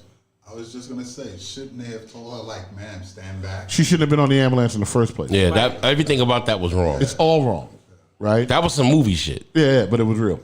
Yeah. Yeah, and it was just all wrong. So the deal is this, guys. So I just kind of wanted to go through some things with the CPR situation, and I'm doing it because a lot of you guys don't know what CPR is or why we do it or how important it is to do it and how critical it is to do it and how critical it is to learn it. And I do know that it can feel like a real drab situation, but the deal is this. I'm telling you that we do CPR on dead people, right? Everybody in the world dies. So everybody in the world should know CPR. That's what I'm saying. You know, I have a couple of things that I want to show you guys real quick because we have this video here. Hold on. I know clear. It needs to go off. All right, so in this video here, it's just showing you chest compressions, CPR chest compressions. Your hand should be in the center of the chest when you're doing chest compressions. That's what's happening. And you press straight down on the chest, going 2 inches deep, pumping the heart, causing circulation to happen. That's what that I'm showing there. And we have a choking thing too, I think. Yep, there goes choking.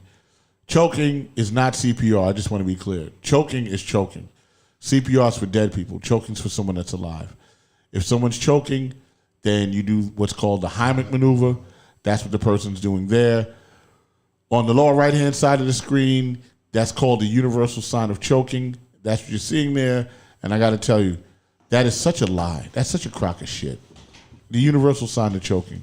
Let me talk about that. Universal means everybody does it. That's what it means. Everybody doesn't do that. Right.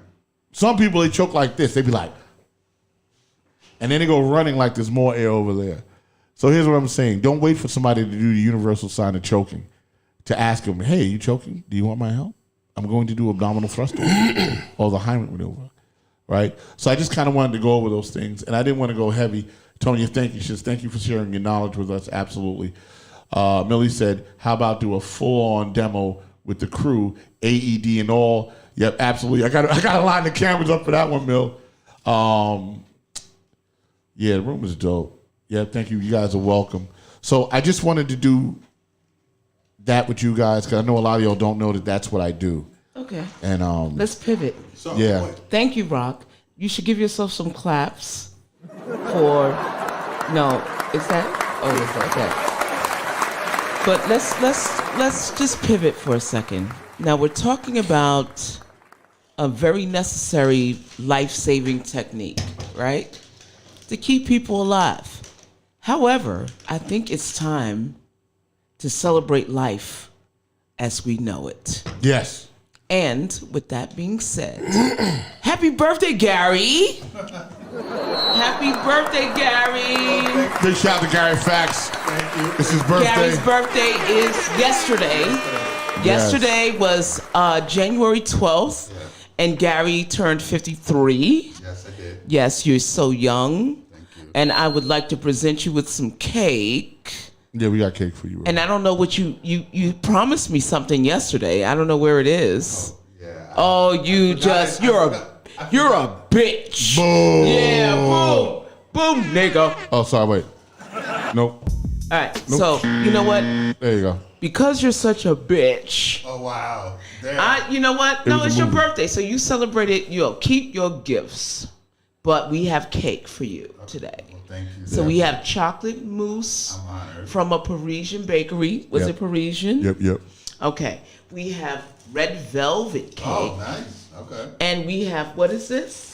Strawberry shortcake. Strawberry shortcake. So you have a choice on which kind of cake you want. I'll take the red velvet. Oh well, then get to it then. Red velvet to the birthday boy. Thank you. Yay! And DOA, which would you like? What, a piece of cake? Yes. Sure. Which one? I'll take the mousse. Mousse. Chocolate mousse to you. Yes. I'm a burnt nigga. And tomorrow is He's a it's dog nigga. Chink's He's a birthday. dog. And my nigga. daughter's birthday, too. Oh, Come word. on, get Happy that birthday piece. to you. Get that. Yeah. We don't daughter's even have birthday as forks. well. Do we have forks? No, we gonna eat it. We gonna eat it just like that. It's my daughter's birthday, LL Cool J's Rock, birthday. would you like a piece of cake? I'm gonna take the strawberry shortcake. Oh, okay. That's for you. Yeah. There you All are. right, that's dope. And I will have mousse because I's dog. Yeah. That's it. Yes, indeed. Chat room lit up. Happy birthday. Happy birthday, Gary, once again. Happy birthday, Gary. Happy Oh. birthday to my man Birthday. Chinks. Where's the Chinkzilla at? Where's Chinkzilla? Thanks. Happy birthday to Gary. just so y'all can see that. Happy birthday. It's You a know. beautiful piece of cake. Yeah, we got the dope shit going on, and I'm gonna get into it. Me too. I'm gonna get involved. Yeah, I'm getting into that now. This shit is everything.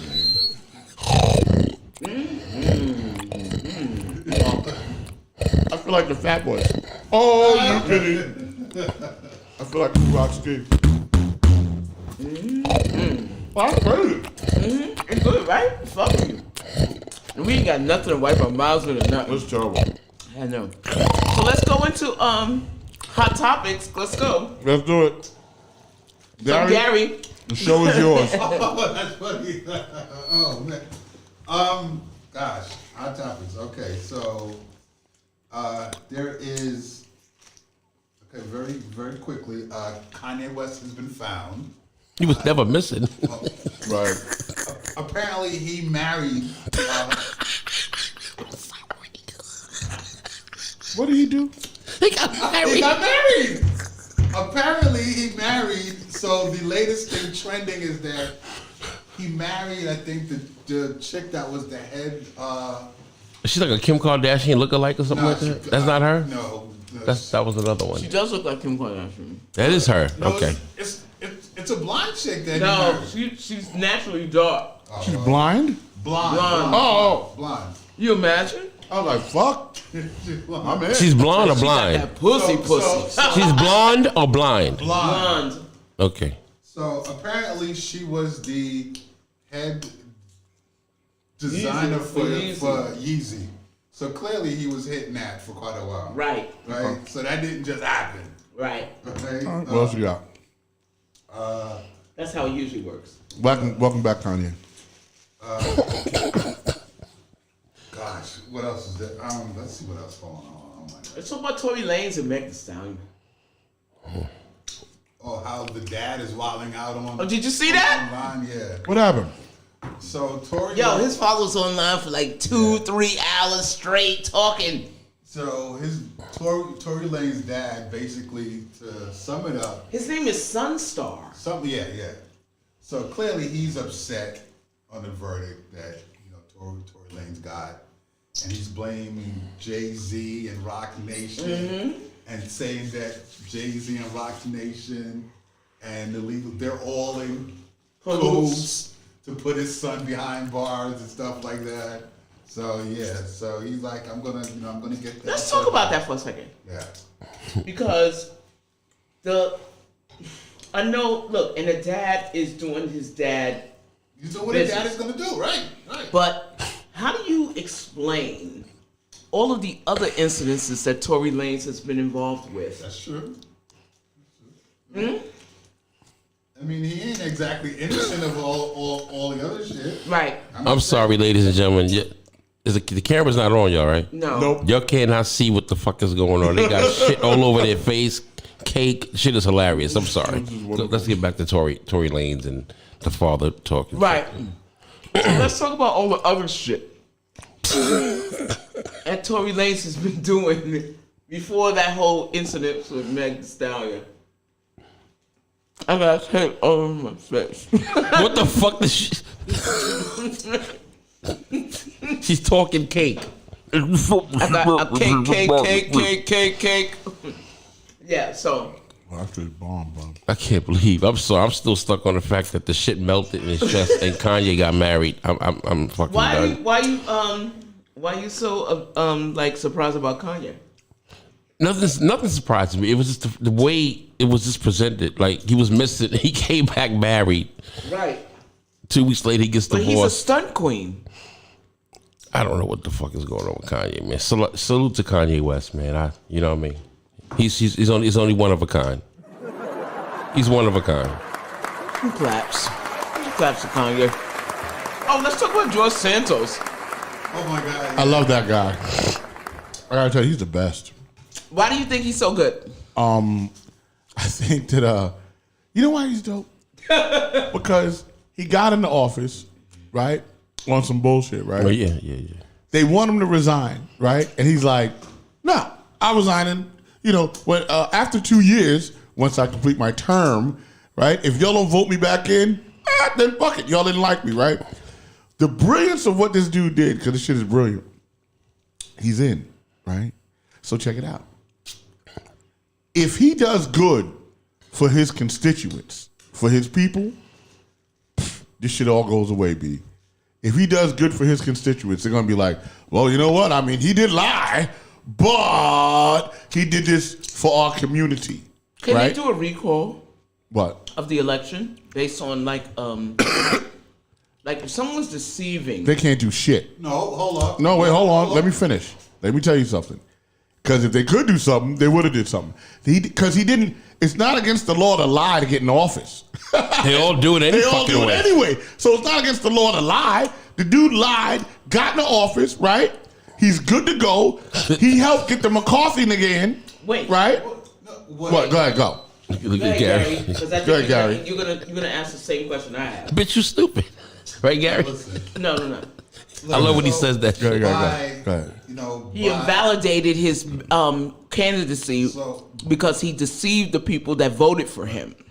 But Which is a moral thing. Go ahead. But by law or according to the rules, he has to be seated. So now that he's seated, Well, it's too late for that. That's what Well, he's no. seated. Seated. he has to be seated. But now that he's seated in Congress, now they could go through the necessary procedures. Yeah, and you know what that procedure is? Oust them. Nothing. They made a law called the Santos Law. That's the procedure, no bullshit. It's called the DeSantos Law. So they can deal with that. I'm telling you. There's other. I hear. I know, go ahead. I'm joking. Go ahead. But I'm not joking. Now they could go through the procedures, the necessary procedures to oust him or to get him to resign. So now they're going to do all of that. So now No, they won't. No. he's not going to last the full term, and neither is McCartney. My name ain't Anime. I ain't no more kid. I think he will. I'm just telling you. Okay. I think he's going to do it. I think he's going to do the 2 years. I think that I don't think so. I think if he does the right thing for his people, he's got a shot. I'm just telling And- you. The people in Long Island is calling for him to. Hold on. I know. Wait, hold on. They Go needed for it. his vote for the Speaker of the Of House. course Yes, they did. Yeah. of And course. now that they got their Speaker, Sure. they don't need him anymore. I think they're gonna railroad him. They're gonna backdoor him, and they're gonna get him out of here. Welcome Pause. to America. I think it's a go. That whole think- shit is hilarious. I can't wait. A year from now, 6 months from now, we're going to revisit this conversation and see where he's at. Please do. That's Right? good. I want to be wrong, Set him up for an interview. but I think he's good. I would love him to come on the show. You I'd be imagine? I'd be like, yo, dude, talk about it, bro. So so what I want to know is, because he got $1.7 million, right? Someone funded him. He took 700,000 of that and he used it for his campaign. What happened to the other 700,000? And who gave him the money in the first place? Who gives a fuck? That's what they, I guess, Oh, we all care that's what they look because at. he was in Brazil, right? Yeah. Well, Wasn't he in Brazil? yes, Like he was. Yes, he was. he was cashing fraudulent checks. Wasn't he doing yeah, some he was. real like? Man, all these motherfuckers rob everybody. He ain't the first and he I'm won't just be the saying. last. Listen, when Fuck they it. came out that he wasn't Jewish, you know the Jewish people had to. I'm sorry, that's do some all the funny background. shit. Look, That shit is hilarious. Jewish people they get the education. Once they found out that he lied, they going all into his No, background. that shit is hilarious. Wasn't Yeah, he they- with yeah, like he the got- Brazilian president? Like, He got it, man. my goodness, this Oh, dude shit. is. I mean, amazing. Yeah. He's the Yo, greatest, his lies are amazing, he's the bro. greatest fraud of all. I love this guy. Niggas the fucking He's LeBron like James Leonardo alive. DiCaprio and What was that? Catch Me If You Catch him if Can. you can, yeah. Catch me if I can. Yeah. Driving planes and getting money. Yeah, he's all about that. Yo, crazy. I'm gonna go home and watch that movie. Yo, Matter of fact, he's- because of this. Yo, he's. I'm gonna call him Jux. Jux Santos from Yeah, now I on. fuck with Juke Santos. That nigga's the Lion King. He's the Lion King. For real. He's the Lion King. Oh, shit. What else is tickling your fancy? Gary, what else you got? Well, Rock, you had mentioned about what's the definition of an Indian giver? Oh, that is correct, which is very interesting. I'll All right, put that in let's the talk chat. about it. Why did you bring that up? Okay, so I was hanging out at Farrell's Academy, and I was talking to one of the principals. And he said, one of the teachers said to him, oh, you're an Indian giver, right? And he said, yeah, that's a good thing. And we're sitting there like, what the fuck? Indian giver is a good thing. Like, what are you talking about? So the history of the Indian giver comes back from when the settlers came to America. The colonists. The colonists came. Yeah, Yes, the colonizer. colonizers came. And the basic definition of Indian giver is if I give you something and you don't use it, then I take it back. And then I give it to someone else.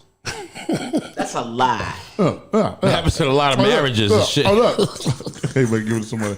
Listen, I mean, don't they do that when, like in baby showers and shit? They be like, yo, take this. Regifting. It's called regifting. They re-gift. But usually the person who gets the gift regifts it to someone else. Yep, that too. Not the person who bought the gift. Right. So this some is funny shit. one version of Indian giving. The other one is you had read it to me, Rob. What was the No, other version? I read it was on Wikipedia. Right. So in Wikipedia, an Indian giver is a person who receives a gift of equal or greater value, right? And then they want more. Like if you give them a gift, they want equal or more from you. Say if you bought Rock. Say you gave him $1,000. So say if you got Rock like a belt, right? A Gucci belt. He goes, I want a Celine belt as an exchange for this Gucci belt. And the Celine belt may be worth twice as much as a Gucci belt. That's an Indian giver in a certain sense because they want more than what you've given them. Right. That's the Wikipedia definition. Sound like a greedy motherfucker. That's what it just sounds like. Yeah. Well, that's the white colonization Of how they made it. You know what I'm So saying? the actual term Indian giver was not created by Indians. It was created by the colonizers. Colonists, exactly. And it wasn't, and it's a cultural thing for them. You know what I'm saying? So it wasn't a bad thing. Initially, Because technically, the colonizers came to America to exchange something, land, for example, with the Indians. But the Indians didn't get the right side of that bargain. Right. So to me, calling an Indian giver for the Indians is kind of wrong. It's kind of the opposite. Yeah. Right. It's a colonizer giver. Right. So they must have got over on us. You give me one nigga. It's Right. I want two niggas. Right. It's a Right. European giver. Right. Look at Gary's face. Right. Because basically the colonizer came in, they exchanged like, okay, if you give us the land, we'll give you certain protections, barter, trade. And then they took the land and then they removed the trade. Right. So basically it's not an Indian giver. The term is a European misconception. Right. It's called they got played. Right. That's right. That's right. So Indian giver means you got played. Yeah. Right. Yeah. That's what it really means. Just a quick thing in the chat room, just real quick. Start with Hard CPR, which is Millie says training sites are in your community. Grace, Embrace the Grace says, I love y'all like a fat kid live. I gotta give a shout out. saying the eating cake. Let me just go down the list real quick. No, go. Do it, Gary. Go ahead. Do your shouts. I definitely want to give a big shout out to Grace. She has a podcast every Monday. It's called Embrace the Grace. Okay, let's go. And it's about relationships. All right, so Grace, put in your channel. Is it on YouTube? Yeah, she's on every Mondays on YouTube at, I believe, 8 o'clock. You know what? She should put in the link to her Yeah, put the link. website. Yeah, put a link to the yeah. website in the chat so that people can follow you. I'll follow. Absolutely. I love to check it out. I was a guest earlier on it. Were you now? Yes, I was. Gary, you've been holding out on us. Yeah. You've been cheating on us, Gary. Gary's been cheating. Look at Gary. Karaoke. You sly fox, you Capricorn. What do you got? It's the getting involved with the cake for me. that's what Grace said. What else do we got? Just savage. Okay, when we savaged out with the cake. Okay. We love cake. Thank you for sharing the knowledge. Thank you. You're welcome, Millie. You're welcome, Renee. She said that was awesome. And that's kind of stuff that was going on. Are we doing relationship questions? in the chat room? I guess we could, if you want to do that. All right, let's go. Gary, read them. The other thing that I had that Rock put was cultures where men. Oh yeah, let's talk about that. Yeah, that's crazy. Yeah, let's. Okay, so we have a group chat. We have a group chat where we do a pre-production meeting before a show every week. Yeah. And I do relationship questions, but Rock came up with two concepts. One was the Indian giver, Right. And the other one was what? Okay, so there's a Netflix documentary or special that it talks about cultures, right? You know the name of it? Nah, I gotta get it. It has something to do with sex is in the title, whatever it is. Okay. Right? It's in the title.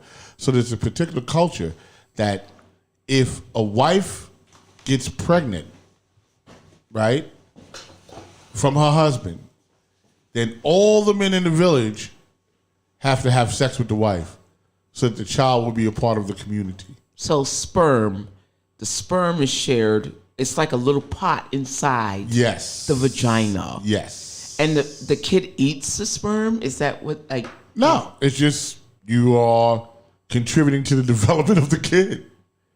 All right. That's it. So how does that... All right. I know it takes a village to raise a child, but fuck them is another thing. Yeah, That's that's a whole other vibe. So what if 5 women are pregnant within the community? Niggas gonna be working. Niggas gonna be working. They gonna be working. So Maury is not needed here. Not in that because anybody situation. could have been the kid's father. No, the father's the father because she How got do you know that? No, hold though? on. Because she gets pregnant first, and then everybody else comes Yeah, along. but she could get pregnant first by somebody else. That's Nah. not the father. I mean, yes, but the concept of it is, just the basic concept of it is, the husband and her, because it's not like they're all fucking all the time, right? So the concept of it is that she gets pregnant from her husband, and once she's pregnant, then the rest of the men do their I thing. got to tell you something. In Jewish culture, you are not the father's child. You're the mother's child because the father may be a random. Right. So in Jewish culture, you are your mother's child. You're your mother's not son. your father's child. Your mother's daughter. Right. That shit's crazy. So in this particular case, I like the way people like reword things because all that shit is nothing but being a hoe. It's freaky shit. I mean, I guess so. Yes. Yeah. But I'm only Like, basing the conversation. but how on do you on this share your special. woman with other men? Like, why is that even a? Well, I guess every culture has their thing, right? Right. I mean, it's a cultural thing. Like we don't eat dogs, but somewhere in this They world, do. they Right. eat I I dogs. mean, look, that's one thing as far as food. That's one thing. You know, man don't let But nothing. sex too is simple. Man don't like let- in Europe, women man are don't- much more freer. Man don't let sexually. nothing live, right? So that shit is different. Now we're talking about fucking. No, Yes. men grow shit too. Okay. Like men grow chickens and I mean, cows all kinds of and- shit. But when we're talking about intimacy, and it's Yeah. a thing of Put the camera on DOA. So no, whatever. talk right? about this yeah. shit. You know what I'm saying? We're talking about fucking, Yeah. and we're talking about intimacy. Yeah. It's the culture, it's a thing of culture. They're fucking. Okay. And they're sharing. This man is married. Okay. And he's allowing everybody to fuck his wife because Okay. it's a culture. Okay. But hold on. It's not an American culture. It's Right. It's somewhere else. It's a primitive Where? culture. It's a primitive culture. Where's this shit Where at? is that? It's like in the Amazon or something. So like okay, so hold on. So wait, hold on. Technically, she's only pregnant with one child at that moment. Now, if it was a man, I think that's probably where the disconnect happens, right? Because if it's a man, he can spread his seed amongst his, tribe and have multiple kids. But this woman is only pregnant with one kid, and they're saying, okay, in order for this child to be cared for and not abandoned, the only way they can see this happening is All to of you are have the sex. fathers. Right. All of you the fathers. That's kind of the deal. So listen, you know the deal. It sounds like it's like a round robin on people's pussy. So the next woman gets pregnant. Hey, we're gonna come together and fuck her too. Yeah, we're gonna bang her ass out. Well, I it's mean, a how rock is and that round different- robin. How is that different from like OnlyFans, right? Let's just put it that way. Like, how is that different from OnlyFans? If a woman is putting herself out there for a multitude of people to share in that particular, in what she wants to put out, like they're paying for it. They're not fucking her, per se. But if she wanted to, she could sell it. And she's on OnlyFans, and if for everybody else's pleasure, how is that different? How is it different? Because OnlyFans, She's still a hoe. the OnlyFans village is still there. It's just that they're OnlyFans is not a members. culture. It's there to make money. No. But it's still like the membership is kind of like the culture, right? If How you so? If you paying for her membership, right? You're part of a group of people that are paying for you to have access to a certain level of, what. No, I hear what Right? you're saying. Yeah. No, So whether Well- she's pregnant or not, you still are paying. You're you're investing into this person for whatever they give you at the time, right? Well, That's why OnlyFans are for like simps, really. And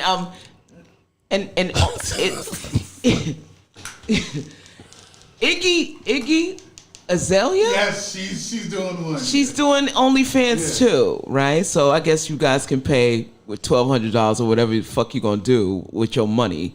But you know what? She's doing OnlyFans like how? Wait, hold up. Apparently, she announced that she's doing this OnlyFans, and it's supposed to be the hottest. She's gonna do all sorts of X-rated shit.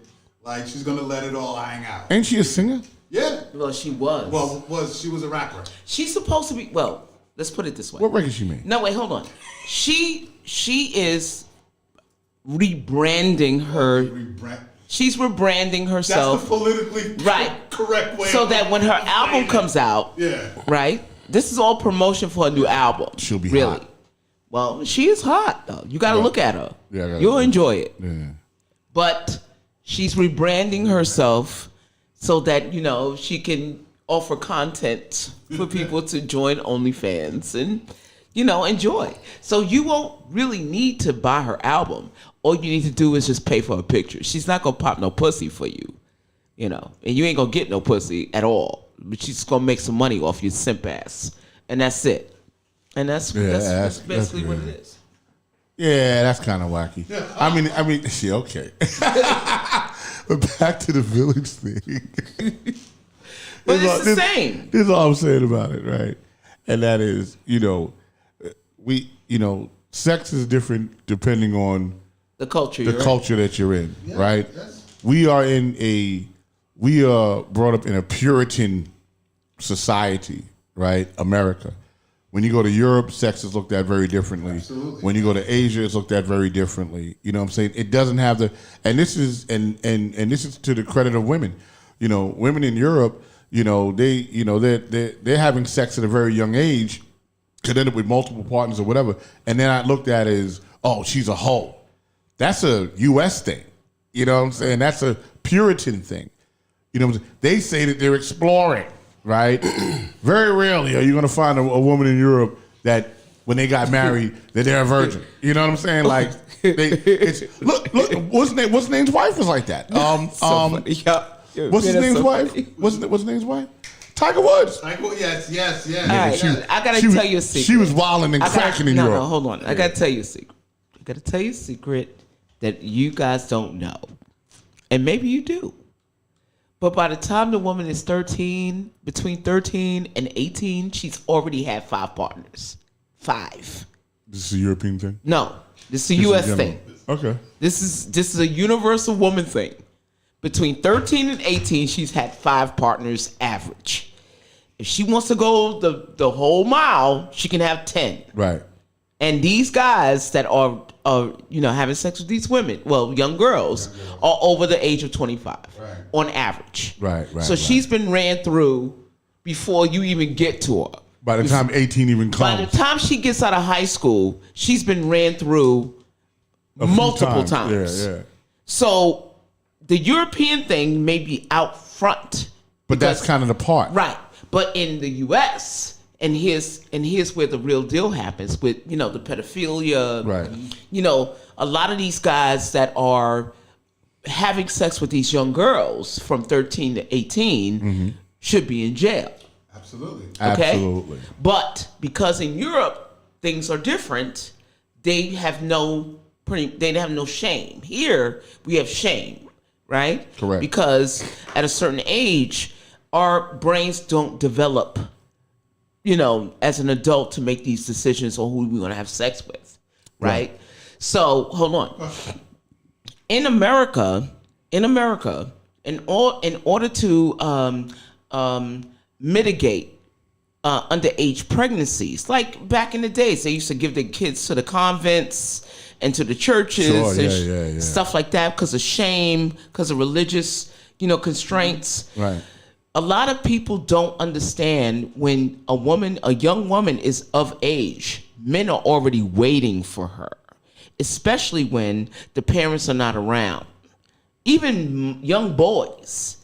When young boys become of age, there's people waiting on them too. Right. Between 13 and 18, you're going to get ran through. It's just in Europe, it's just it's accepted. Right. Because I think some states and some countries will accept a child as young as 13, right?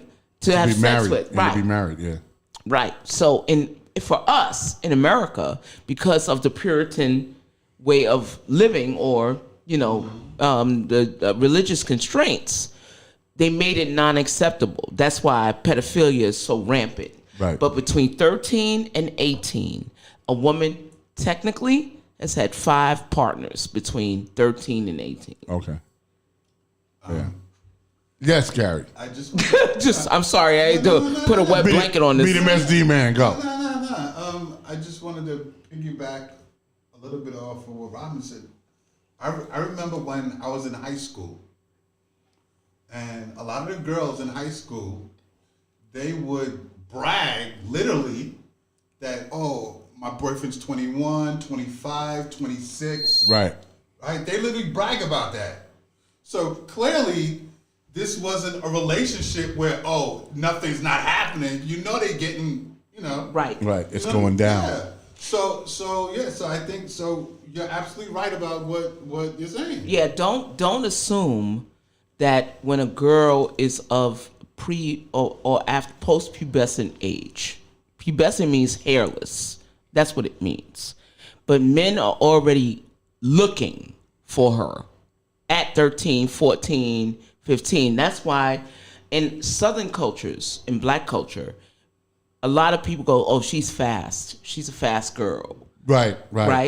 It's not that she's fast. It's just that she is already coming of age sexually, but the men that she's having sex with are old, like over 18. Mm-hmm. So they blame the girl instead of blaming the guy. Right, and they say she's fast. Right. Yeah. They'll say she's the one that's provocative. Well, I blame both parties. You're a nasty motherfucker. No. I'm saying me. Hold up. Let me say this. You're 25 years old and you're sleeping with a girl that's 13. I'm blaming the nigga. You're a nasty motherfucker. In America, out here. Fuck the coaches. Fuck all the goofy shit. You're 25, she's 13. You're a nasty motherfucker, Right. and you need to be locked up. Right. I'm saying I blame it. Right. I can't speak for anybody else. Right. Fuck they. Right. Me. Right. I'm saying it. Right. I'm hard on motherfuckers that prey on young motherfuckers. You feel me? That shit is not a game for me. I don't joke about shit like that. Right. You're a nasty fuck. Right. It's not about her being fast. Right. It takes 2. But she's young. In America, fuck any European countries. Right. We're talking about out here, especially in New York. Right. So all you nasty motherfuckers that's looking in, fucking these young girls, you a bitch ass nigga. Right. And then you get these women pregnant, and then you bounce. Yeah. Punk faggot motherfuckers. Pause. Pause. So I don't play that shit. So hold on for 1 second because we're having 2 conversations. When I was saying about the European thing, I wasn't saying from a standpoint of the age of the person being 25. They're 13-year-olds having sex with other 13-year-olds and 14-year-olds like we all did. You understand what I'm saying? We all in this room at one point had sex with people that are our own age. So it's 2 separate conversations that we're having. We're talking about pedophilia, and then we're talking about of age sex that you have sex with person that is your age. Right? You understand what I'm saying? So it's 2 entirely different things. I lost my virginity. I was like 13 or 14 years old. Okay. With a 13 or 14-year-old. Okay. You know what I'm saying? But that's not usually a girl's story. Girl's story is not where she breaks her virginity with a person her age. Right. Normally, and statistically, let's just put it this way. Statistically, a young girl is going to break her virginity with a person that's over 18. Right. Okay? That's the standard. Right. Okay?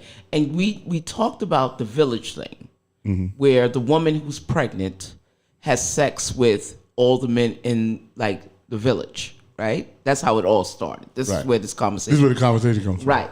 And we talk about the norms of different aspects of different societies in different places. In this society, we have a different type of shame. It's not even shame. We looked at that as shame. Like, how do you do that? How do you do that? How do you have sex with somebody else's wife? You know what I'm saying? But in this country, they do this shit all the time. Right.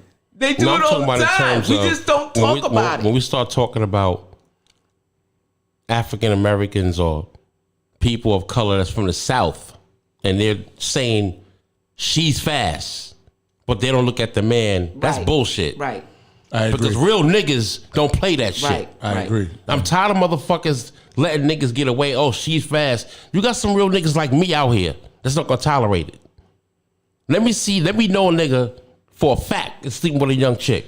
I'm gonna tell you like something. that and thinking that shit is okay. No, I'm gonna tell you something. I'm telling you straight up, and I want niggas to tune in. I'm gonna fuck you up. Right. Because I don't play that shit. Well, This is the real discussion. Well, I mean, it doesn't really. It ain't about, oh, she's fast. We let that nigga rock. It can't be. Niggas ain't having that shit out here. No, hold on. It can't be enforced. And this is, I'm a female, and I gotta say this. I know that I'm betraying my female brethren, but a lot of females allow this shit too. You know what I'm saying? Like, they'll be like, oh, well, she's fast. There's nothing I can do about it. You know what I'm saying? Like, instead of getting at the person who's actually committing this particular, breach on a young girl, they'd rather blame the girl because they don't want to compete with her or they feel like they're competing with her. Listen, it's a whole deal. It's a whole deal. Where? There are mothers and daughters that are competing for men. That's right. That's very true. That's Okay. very true. That's very true. There are mothers and daughters that's compeing for men. That's a whole other conversation. I'm talking about one thing. No, That's some I other get shit. it. I get it. I'm just saying, like, I know what you're saying is correct. Men who do mess with young girls they violate.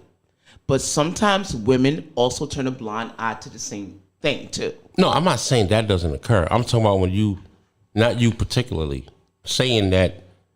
Oh, I know. When they make a statement saying, no, I'm not attacking you. No. What I'm saying, I get it. when statements are being made about, fuck him, she's fast. Yeah. You got some real niggas out here that's not gonna tolerate that. No, but what I'm saying is, Niggas ain't gonna be like, oh, fuck a lot that. of times when a label is put on a young girl about being fast, it's usually put on her about women. By women. Yeah. Women do that. Women go, she's fast. And they say that she's fast because they're competing for the same guy. You understand what I'm saying? They can't get the guy. The older woman. Right. Yeah. They'll say she's fast because they want the guy too, but he wants a girl that just grew hairs on her pussy. Right. So then it becomes a stigma. Well, like I was saying, when I was in high school, a lot of these high school girls was talking about they have 20-year-old boyfriends. Yeah. And me, who was their age, like, you too young for me. Right. Like, seriously. Right. Like, and that was very common. Yeah, and it was damaging. It's damaging. And you know that the relationship that they're having with these older guys, like, come on, you know it's not. You can't nothing compete, right? Yeah, you know it's not nothing. They got cars. Yeah, so- They're showing up at the schools. I mean, I don't think you know that in high school. There's nothing happening. You know what I'm saying? What I'm saying. No, I'm not talking about that. You're talking about like typical high school kids. Typical 17. high school. No, bro. 17, You're talking 18. about 14, 15. Right. That's not high school. Bro, yes it is. Yes, it is. Yeah, 14 is high school. 14, 15 Ninth high school. grade. I got left back a few times. But listen, the point is. When I was in 10th, grade, I could 15. tell. No, I'm not saying that doesn't exist. I'm talking about in terms of. Because we know the chicks is going to creep out. You know what I mean? Meet the boy. I get that. I've seen that. We all seen that. I'm talking about in terms of saying that this girl is fast because she's sleeping with an older guy, and men just sitting back saying, "No, fuck women, that." Like, it's okay for this nigga that's 25 Right. sleeping with a 14-year-old. Yeah. Nah, nigga, that's not high school. That's not fucking some nigga that's in high. That gap is fucked up. Yeah. We're not talking about a girl that's 20 and a nigga's 25. Right. 14 and 25, your ass need to go to jail. Well, I mean, listen, we're talking about this now, but you do realize that a lot of the women who are being sex trafficked, are under the age of 18. That's right. No, I know You know, that. That's sex trafficking. But it is a big business here. It's been a And I big mean, business. you talk about Jeffrey Epstein, you talk about people who are in politics that are recruiting girls of 16, 15 years old. You know, this is not new. You know what I'm saying? So it's not even a black-white issue as far as I'm concerned. This is about children who are being pimped out, That's right. you know, to politicians, you know, congressmen. Now you're talking about judges. something else. No, I mean, it all is under the same umbrella, right? You know, yeah. Not the shit that I was talking Community-wise, if a girl's 14, and she's, seemingly fast, right, by her community. They're turning a blind eye. The women too, especially. I blame the women for this because the women are supposed to like reel the girls in and say, nah, you can't do that. The men, I can't really say or judge, how men behave. But women, when they see a young girl out of control, let's just say, they're supposed to reel her in and bring her into the community and say, listen, you can't do this. This is not in the environment is that we're going to protect you.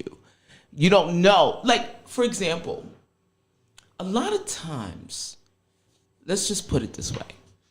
Are you the same person at 15 than you are at 55 or 45 or 35? Not at all. Absolutely not.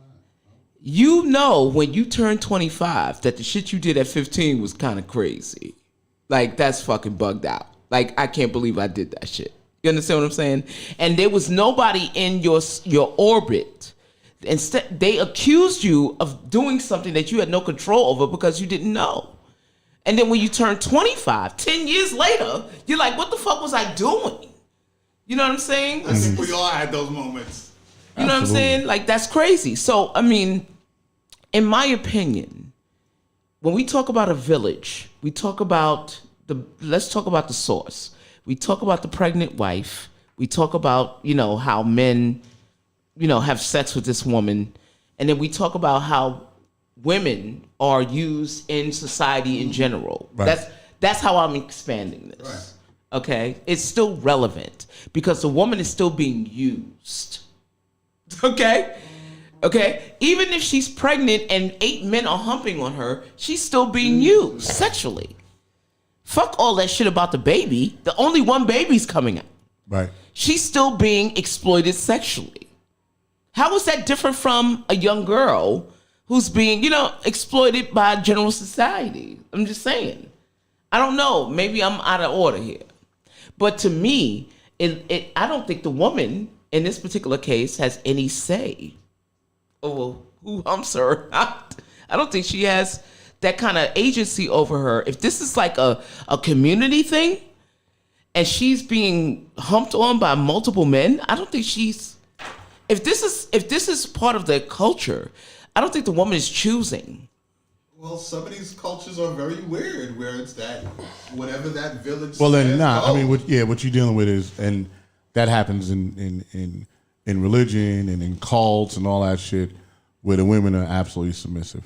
You know what I'm saying? And whatever the man says goes, right? So that's very common. I mean, that's just common, right? That in those situations, in cults or in whatever, the women are submissive and the men are in control. And what the man says is what it is. So in those situations, that's not uncommon. Well, I mean, yeah.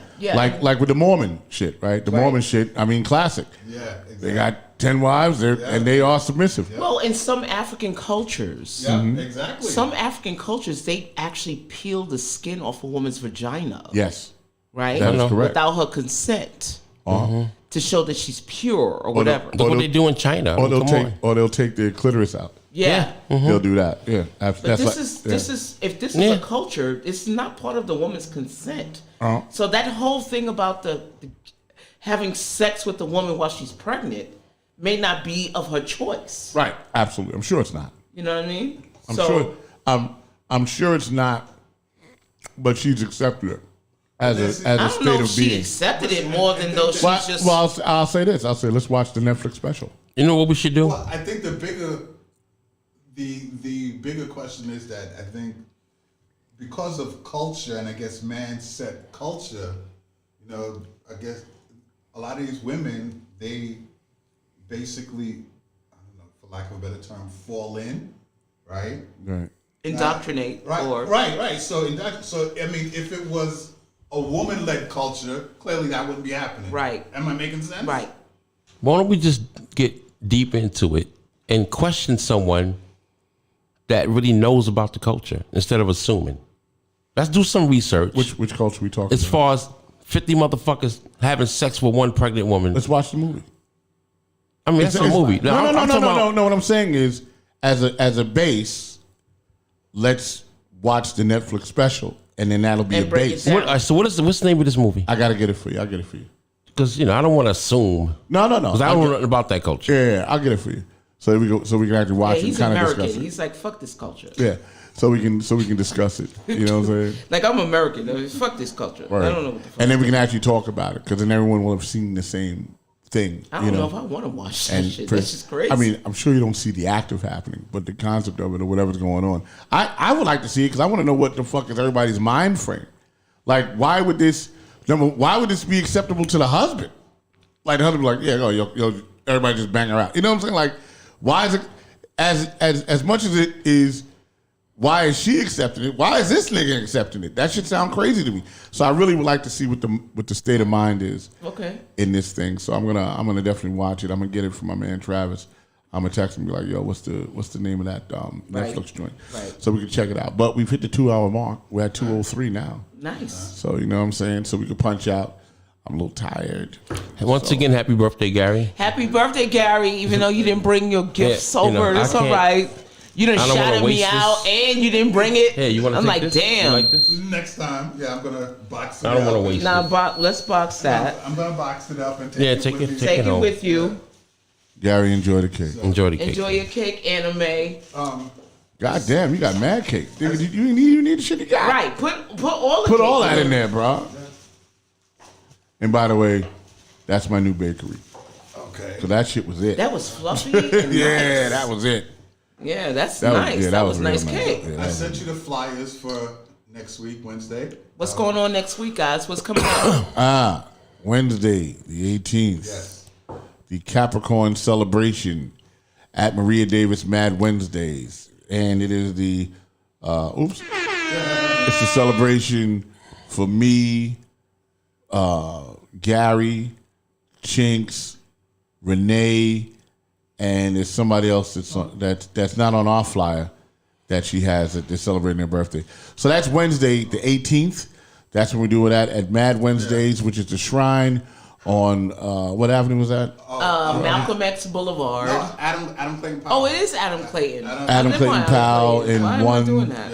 134th Street or 33rd. In case you want to tie it up. Right, so we'll be there at 9 o'clock,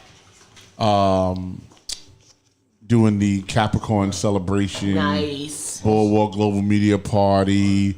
We're gonna have a cake and all this other stuff. So we're gonna pop in on that. The other Capricorn that we have is Heidi Z. Oh, Heidi. Heidi's Oh, birthday. that's great, Heidi. Heidi's birthday is Sunday. Oh, Okay, happy- Heidi. Happy birthday! Happy birthday, Heidi. Is she doing the Maria Davis thing too? Or? She told me today that she wants to come out. That's great. All right, cool. Yeah, Heidi. Yes. So we're just kind of making it a January Capricorn thing. So that'll be that. We're gonna celebrate that with Maria Davis. Carl Brown's going to be the band, and who's performing? What's his name performing from the? No, he's Donna Terry's gonna be on on February. On February Mad Yeah. Wednesdays. Okay, that'll be dope. Yeah. Because he was great, man. he's I wish he dope. was doing this. Well, first of all, let me just interrupt for a second before we get off the air. The control room was really excellent yesterday. And, come on, DOA. It's your show. I watched your show yesterday. It was really good. Really, really good yesterday. I learned a lot. You're a great host, and I really had a really great experience watching the show. So, Thank you. I appreciate it. yeah, shout out to you. Shout out to you for your show. Appreciate it. Thank you. Word up. Thank So you. Appreciate it. see you next week. We're not doing the conversation this week because that's next week. Ty Dre's coming back. Hey. Yeah, Ty Dre's back. We spoke. Also, we're in talks with. We're supposed to do a show, perform for Ty Dre's mom, who she's the commissioner or something of Mount Vernon, New Rochelle, or something going on. So they called and they asked if I would perform. Oh, that's great. So we're working out that situation. Oh, So that's wonderful. we're gonna see how that comes about, and so that's in February sometime. And we're gonna rock and roll. Big shout out to your metaverse for the Universal Hip Hop yes, Museum. got to talk to LG and Rocky about when we're gonna do that. Big shout out to the schools that are starting their programs. Big shout out to Vista Academy and Dr. Otto. He's starting his podcast program, I believe, next week. Big shout out to Trav at Frow's Academy. They're restarting their program next Tuesday. Big shout out to Bronxford Prep. They're doing we're doing the CPR classes up there. First of all, So we shout out teaching all to that Talos stuff. Media, okay? Shout out to Talos Media. Let's do that. I gotta tell you, they making me tired. Shout out to Talos Media. Talos Media it's definitely in the building. It's definitely in the so building. let's just do that, okay? All right, so big shout out, and we will see you next week. I'm gonna go home and get some sleep. Love y'all. Love all the energy that y'all had in the chat tonight. That was good shit. And I'll see you next Friday. Peace. What time? 8 p.m. 8 p.m. There you Or go. somewhere around that Somewhere time. around 8 p.m. I'll see y'all. All right, peace.